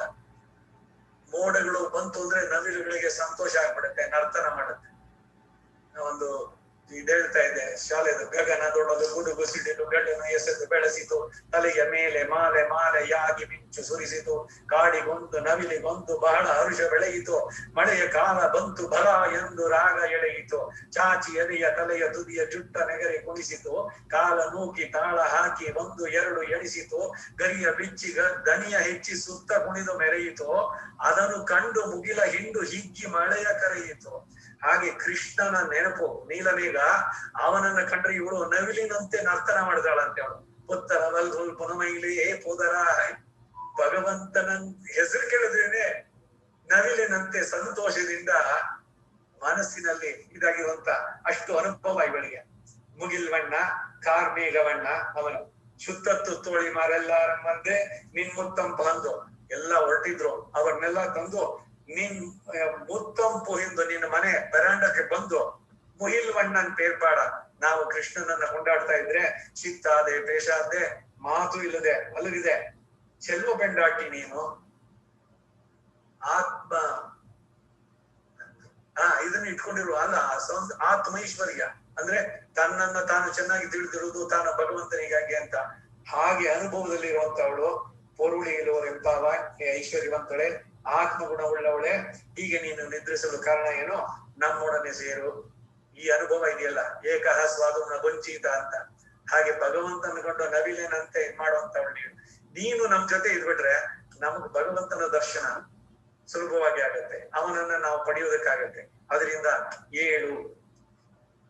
ಇದರ ಕನ್ನಡ ಅನುವಾದ: ಈಂದ ತುರುಗಳ ಫಲವು ಮಂದೆಗಳ ಪಾಲ್ಗರೆವ, ಮಾರಾಂತ ಬಗೆದಳದ ಕೆಚ್ಚುಡಿಯ ಮಾರ್ಬಲೆವ, ಗೋವಳರ ತಿಳಿಗುಳದೊಳ್ ಉದಿಸಿರ್ಪ ಪೊಂಗುಡಿಯೇ, ಸಿರಿಮುಡಿಯ ಸೊಗೆವಣ್ಣದ ಸುದದಿ ಬಾರೆಲವು, ಕೆಲಬಲದ ಕೆಳದಿಯ ನಿನ್ನ ಮನೆ ಅಂಗಳದಿ ನೆರೆದು ಮುಗಿಲ್ವಣ್ಣನನ್ನು ಪಾಡಿ ಪವಳುತ್ತಿರಲು, ಸಿರಿವೆಣ್ಣೆ ನುಡಿಯದಿಯೇ ಕದಲದಿಯೇ ತರದೆ ಇದು ಈ ನಮ್ ಬಾನೀರೆ ಈ ನಮ್ಮ ನೋಂಪಿದ ಒಳ್ಳಿ ತಪ್ಪು. ಇದು ಇಂದಿನ ಒಂದು ಚಿಂತನೆ. ಅದು ಇದಾದ್ಮೇಲೆ ಈಗಾಗಲೇ ತಿಳಿಸಿದಂತೆ ಈ ವೇದದಲ್ಲಿ ಅಚ್ಛಿದ್ರ ಭಾಗ, ಅದ್ರ ಬಗ್ಗೆ ಒಂದ್ ಸ್ವಲ್ಪ ಹೇಳಬೇಕು ಅಂತ ಒಂದು ಸಲಹೆ ಬಂದಿತ್ತು. ಅದಕ್ಕಾಗಿ ವೇದದಲ್ಲಿ 82 ಪ್ರಶ್ನೆಗಳಿದೆ. ಅಶೀತಿ ದ್ವಯ ಅಂತ 82 ಪ್ರಶ್ನೆಗಳು ಯಜುರ್ವೇದ ಪೂರ್ಣವಾಗಿ ಕೊಡುತ್ತೆ. ಅದರಲ್ಲೂ ಅಟ್ಲೀಸ್ಟ್ ಒಂದು 16 ಪ್ರಶ್ನೆ ಏನಾದ್ರೂ ಕಲಿಬೇಕು ಅನ್ನೋದಿದೆ. ಏಕಾಗ್ನಿಕಾಂಡ ಇದ್ರದ್ದು ಬರುವಂತದ್ದಷ್ಟೇ ಅಲ್ಲ, ಈಗ ಉಪನಿಷತ್ತು, ಬ್ರಾಹ್ಮಣ, ಆರಣ್ಯಕ, ಸಂಹಿತೆ ಇವುಗಳೆಲ್ಲ ಬರುವಂತದ್ದು. ತೈತಿರಿಯ ಬ್ರಾಹ್ಮಣದಲ್ಲಿ ಬರುವಂತ ಈಗ 16 ಪ್ರಶ್ನೆಗಳು ಯಾವ್ದು ಅಂದ್ರೆ ಅರುಣ ಪ್ರಶ್ನ ಒಂದು, ಸೂರ್ಯ ನಮಸ್ಕಾರ, ಯಜುರ್ವೇದ ಆರಣ್ಯಕ 32 ಅನುವಾಕ, ಸ್ವಾಧ್ಯಾಯ ಬ್ರಾಹ್ಮಣ ಆರಣ್ಯಕದ 2ನೇ ಪ್ರಶ್ನೆ, ಸಹವೈ ದೇವಾನಾಂ 20 ಅನುವಾಕಗಳು, ಬ್ರಹ್ಮಮೇಧ ಅಂತ 3ನೇದಕ್ಕೆ ಹೆಸರು, ತಚ್ಛಮ್ಯೋರ ವೃಣೀಮಹೇ ಚಿತ್ತಿಸೃಗೆ ಚಿತ್ ಅಮಾಜ್ಯಂ ಯಜುರಾರಣ್ಯಕ 3ನೇ ಪ್ರಶ್ನೆ 21 ಅನುವಾನಕಗಳು. 4 ಮತ್ತು 5ನೇದು ಪ್ರವರ್ಗ, ನಮೋ ವಾಚೆ ಶಾಂತಿ ಮಂತ್ರ, ಯುಂಜತೆ ಮನ ಯುಂಜತೆ ಯಜುರಾರಣ್ಯಕ 4ನೇದು 42 ಅನುವಾಕಗಳು. 5ನೇದು ಪ್ರವರ್ಗ ಬ್ರಾಹ್ಮಣ, ದೇವ ವೈ ಸತ್ರಮಾಸದ ಅಂತ ಆರಂಭ ಆಗುತ್ತೆ, 12 ಅನುವಾಕಗಳು. 6ನೇದು ಪಿತೃಮೇಧ, ಇದನ್ನೇ ಕಾಡುಮೇಧ ಪ್ರಶ್ನೆ ಅನ್ನೋದು. ಪಿತೃಮೇಧ, ಬ್ರಹ್ಮಮೇಧ ಇವುಗಳನ್ನ ಇದ್ ಮಾಡ್ಬೇಕಾದ್ರು, ಇದು ಕಾಡು ಪ್ರಶ್ನೆ, ಅದನ್ನ ಮನೆಯಲ್ಲಿ ಹೇಳುವಲ್ಲ, ಹೊರಗಡೆ ಇದ್ ಮಾಡುವಂತ 12 ಅನುವಾಕಗಳು.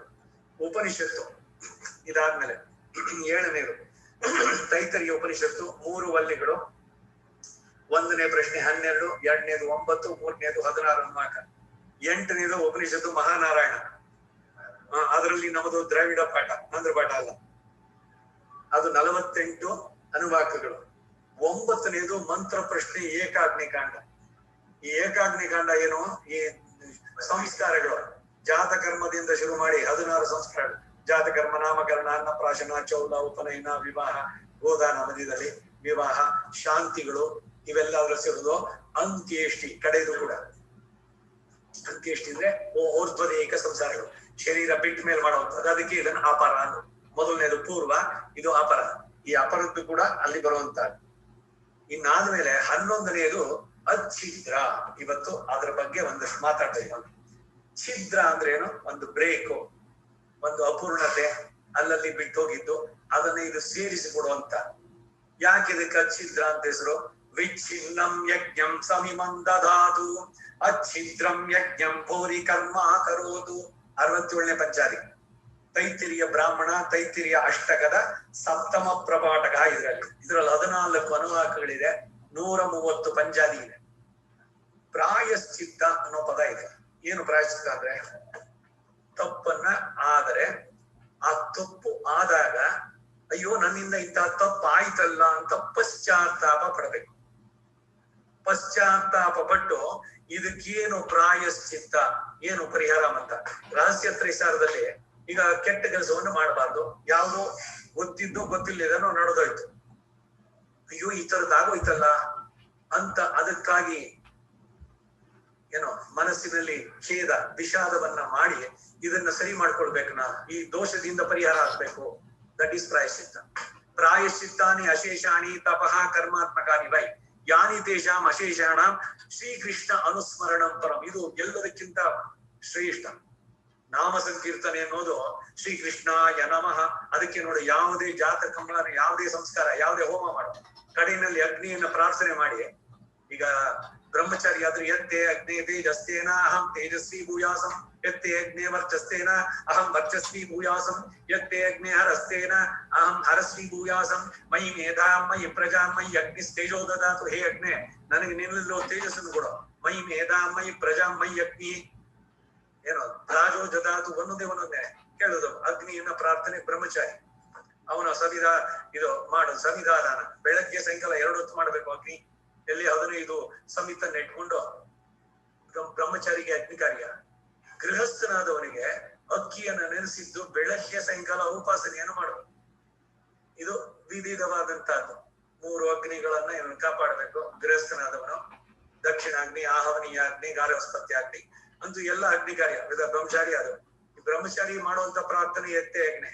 ಆದ್ರೆ ಗೃಹಸ್ಥನಾದವನು ಅಗ್ನೇ ನಯ ಸುಪದಾರಾಯೇ ಅಸ್ಮಾನ್ ವಿಶ್ವಾನಿ ದೇವ ವಯುನಾನಿ ವಿದ್ವಾನ್ ಯುಯೋಧ್ಯಸ್ಮತು ಜುಹುರಾಣಮೇನಃ ಭೂಯಿಷ್ಠಾಂತೆ ನಮ ಮುಕ್ತಿಂ ವಿದೇಮ ಅಂತ ಹೇಳಿ ಮಂತ್ರಹೀನಂ ಕ್ರಿಯಾಹೀನಂ ಭಕ್ತಿಹೀನಂ ಉದಾಸನ ಯದ್ಧುತಂತು ಮಯಾ ದೇವ ಪರಿಪೂರ್ಣಂ ತದಸ್ತುತೆ. ಏನೇನಾದ್ರು ಲೋಪದೋಷಗಳಾಗಿದ್ರೆ ಅದನ್ನೆಲ್ಲ ನೀನ್ ಸೇರಿಸ್ಕೊಡು ಅಂತ. ಬಾಳೆ ಒಂದು ಯಜ್ಞ. ವಿಶೇಷವಾಗಿ ಅಚ್ಛಿದ್ರದ ಪಾರಾಯಣ ತುಂಬಾ ಸ್ಟ್ರೆಸ್ ಮಾಡಿ ಹೇಳುದು ಅಂದ್ರೆ, ಈ ಅಪರ ಕ್ರಿಯೆಗಳು ನಡೆದಾಗ 12ನೇ ದಿವಸ ಸಪಿಂಡೀಕರಣ ಆದ್ಮೇಲೆ ಸಂಜೆನಲ್ಲಿ ಉಭಯ ವೇದ ಪಾರಾಯಣ ಮಾಡ್ಬೇಕಾದ್ರೆ ವೇದದ ಯಾವ ಭಾಗ ಅಂದ್ರೆ ಅಚ್ಛಿದ್ರವನ್ನೇ ಮಾಡ್ಬೇಕು. ಯಾಕೆ ಮಾಡಬೇಕು ಅಂದ್ರೆ, ದ ಮೊಮೆಂಟ್ ಅವನ ಶರೀರ ಬಿಟ್ಟ ಕ್ಷಣದಿಂದ ನಡೆಸಿದಂತಹ ಔರ್ಧ್ವದೇಹಿಕ ಕ್ರಿಯೆಗಳಲ್ಲಿ ಏನೇನು ಮಂತ್ರಲೋಪ, ತಂತ್ರಲೋಪ, ಕ್ರಿಯಾಲೋಪ, ವಿಧಿ ವಿಪರ್ಯಾಸ ಎಲ್ಲವನ್ನ ಸೇರಿಸಿ ಕೊಡೋದು. ಇದು ಎಲ್ಲೆಲ್ಲಿ ಛಿದ್ರವಾಯ್ತೋ ಅದನ್ನೆಲ್ಲ ಸೇರಿಸಿ ಕೊಡುವಂತಹ ಮಂತ್ರಗಳು ಇದರಲ್ಲಿದೆ.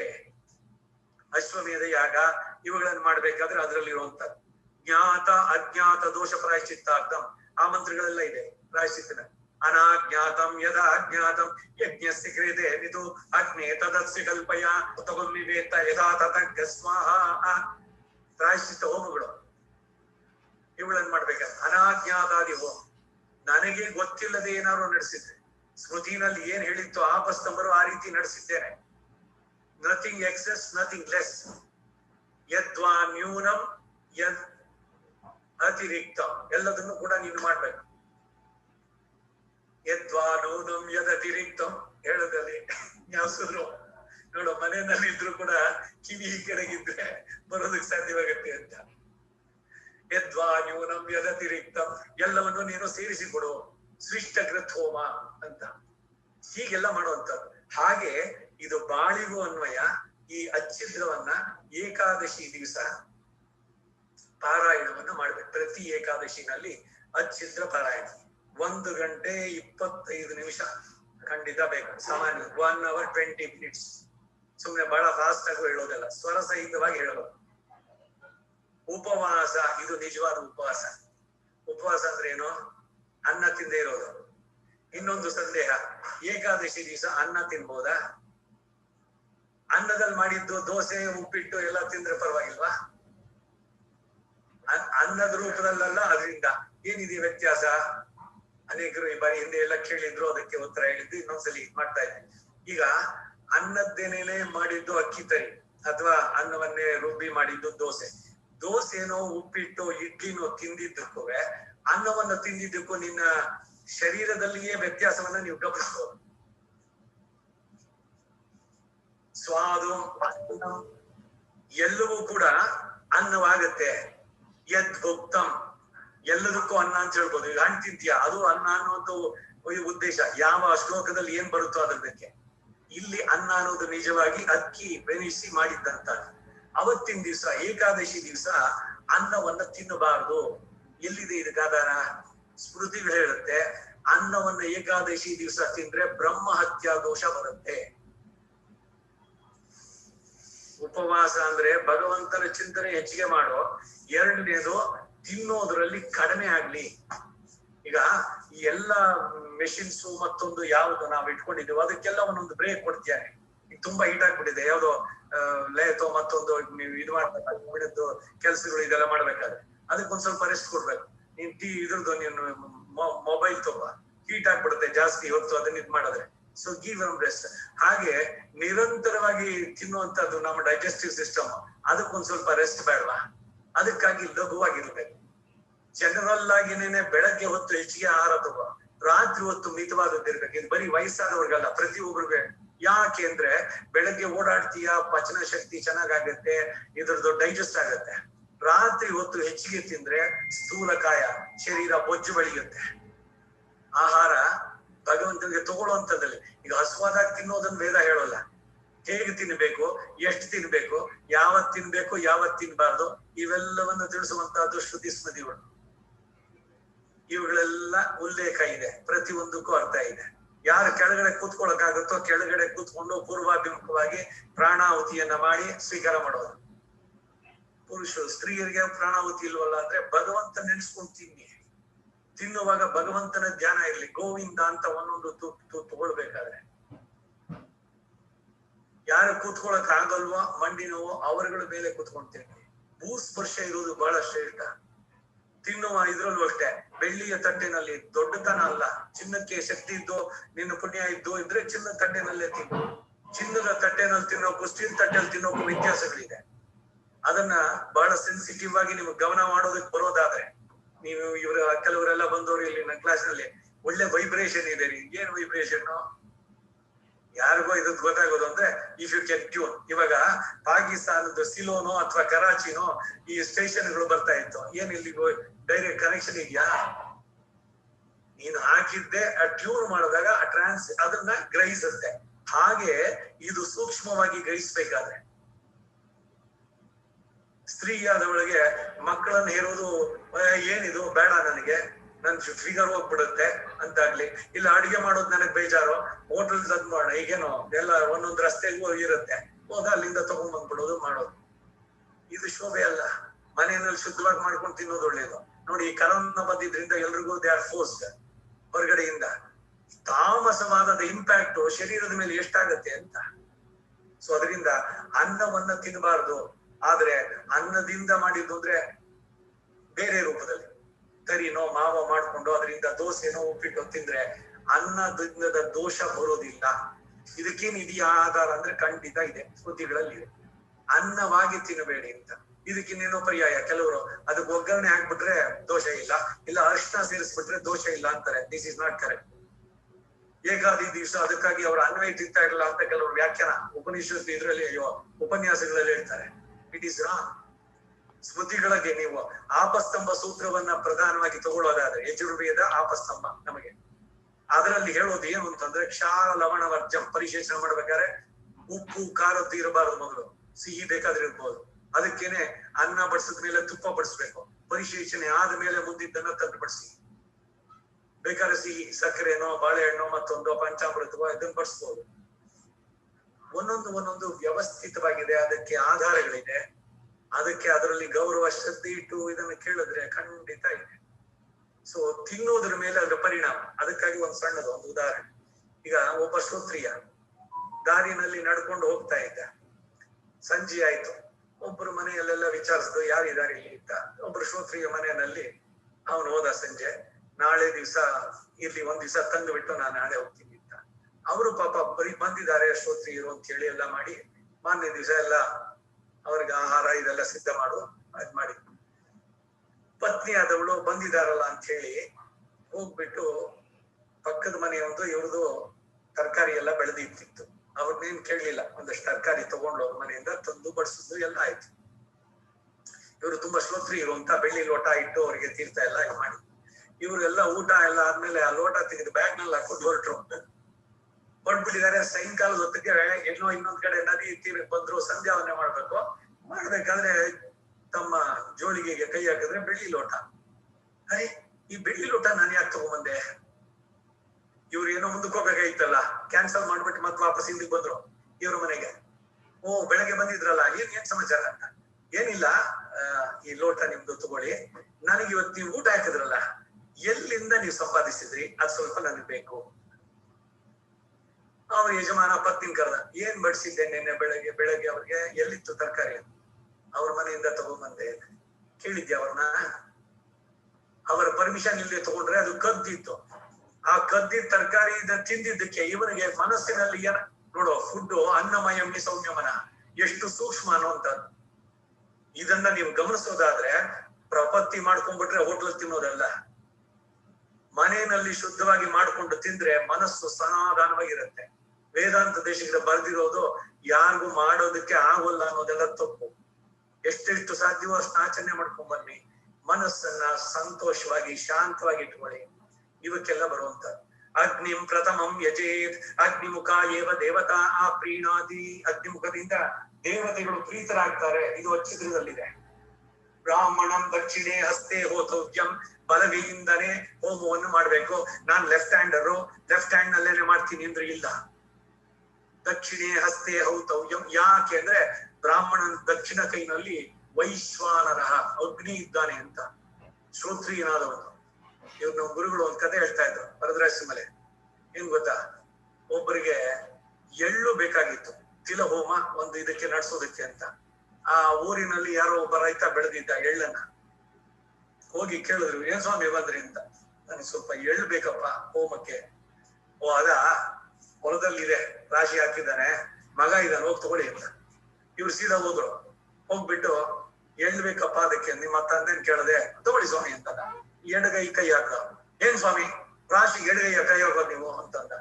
ಬಲಗೈ ಹಾಕಿದ್ರೆ ನೀನ್ ಗೋಡೆಯಲ್ಲಿ ಸುಟ್ಟೋಗುತ್ತೆ ಅಂದ್ರು ಅವರು. ಪರವಾಗಿಲ್ಲ ನೀವ್ ಬಲಗೈನಲ್ಲೇ ತಗೊಳ್ಳಿ ಅಂತ.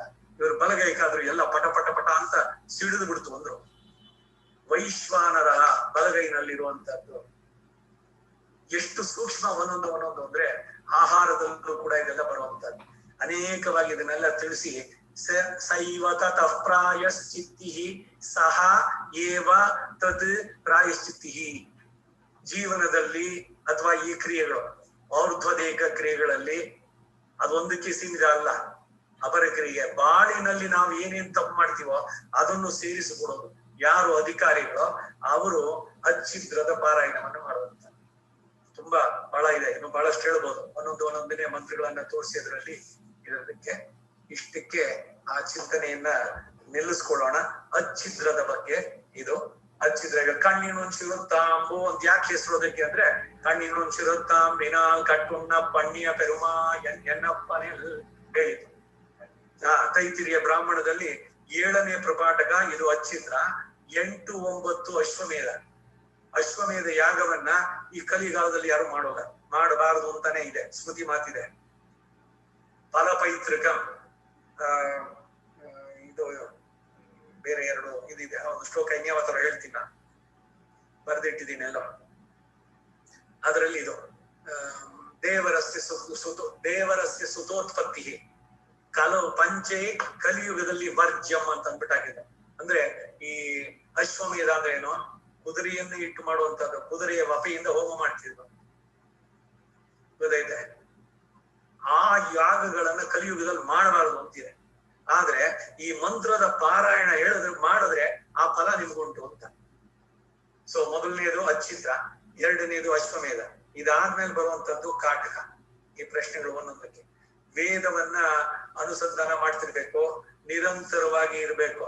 ಅದಕ್ಕಾಗಿ ಬ್ರಹ್ಮಯಜ್ಞ ಅಂತ ಅದಕ್ಕೊಂದು ಸಂಕಲ್ಪ ಉಪದೇಶವನ್ನು ಪಡೆದು ಬ್ರಹ್ಮಯಜ್ಞೇನ ಯಕ್ಷೆ ಅದೊಂದು ಪೂರಾಚಮನ ಮಾಡ್ಬೇಕು. ಶಿರಸಿ ನಾಸಿಗೆ ಎಲ್ಲ ಇದೆ. ಹೇಗೆ ಬ್ರಹ್ಮ ಯಜ್ಞೇನ ಯಕ್ಷಮಾಣ ಕೈತಿರಿ ಆರಣ್ಯಕ ಇದರಲ್ಲಿ ಬರುತ್ತೆ. ಆರಣ್ಯಕದಲ್ಲಿ ಪಂಚವಾ ಏತೆ ಮಹಾಯಜ್ಞ ದೇವಯಜ್ಞ ಮನುಷ್ಯಯಜ್ಞ ಪಿತೃಯಜ್ಞ ಭೂತಯಜ್ಞ ಬ್ರಹ್ಮಯಜ್ಞ ಇವುಗಳು. ಇದರಲ್ಲಿ ಇನ್ನೊಂದು ಬಹಳ ಮುಖ್ಯವಾದದ್ದೇನು ಅಂದ್ರೆ ಭೂತಯಜ್ಞವನ್ನು ಪ್ರತಿಯೊಬ್ಬರು ನಡೆಸಬೇಕು. ಭೂತಯಜ್ಞ ಅಂದ್ರೆ ಏನು? ಪ್ರಾಣಿಗಳಿಗೆ ತೃಪ್ತಿಯನ್ನು ಉಂಟು ಮಾಡೋದು. ಅಡಿಗೆ ಮಾಡಿದ್ದಾಯ್ತೋ ಇಲ್ವೋ ಭಗವಂತನಿಗೆ ನಿವೇದನ ಮಾಡಿದ್ಮೇಲೆ ಒಂದು ಸ್ವಲ್ಪ ನೀವೇನ್ ಮಾಡ್ಕೊಂಡಿದ್ದೀರೋ ಅದನ್ನು ಮತ್ತೊಂದು ಅದನ್ನು ಒಂದು ಸ್ವಲ್ಪ ತಗೊಂಡೋಗಿ ಮನೆಯ ಮೇಲ್ಗಡೆನಲ್ಲಿ ಕಾಗೆಗಳಿಗೋ ಪಾರಿವಾಳವೋ ಅಳಿಲೋ ಯಾವುದೋ ತಿಂಡಿಯಲ್ಲಿ ಒಟ್ಟಲ್ಲಿ ಅದು ಭೂತ ತೃಪ್ತಿ.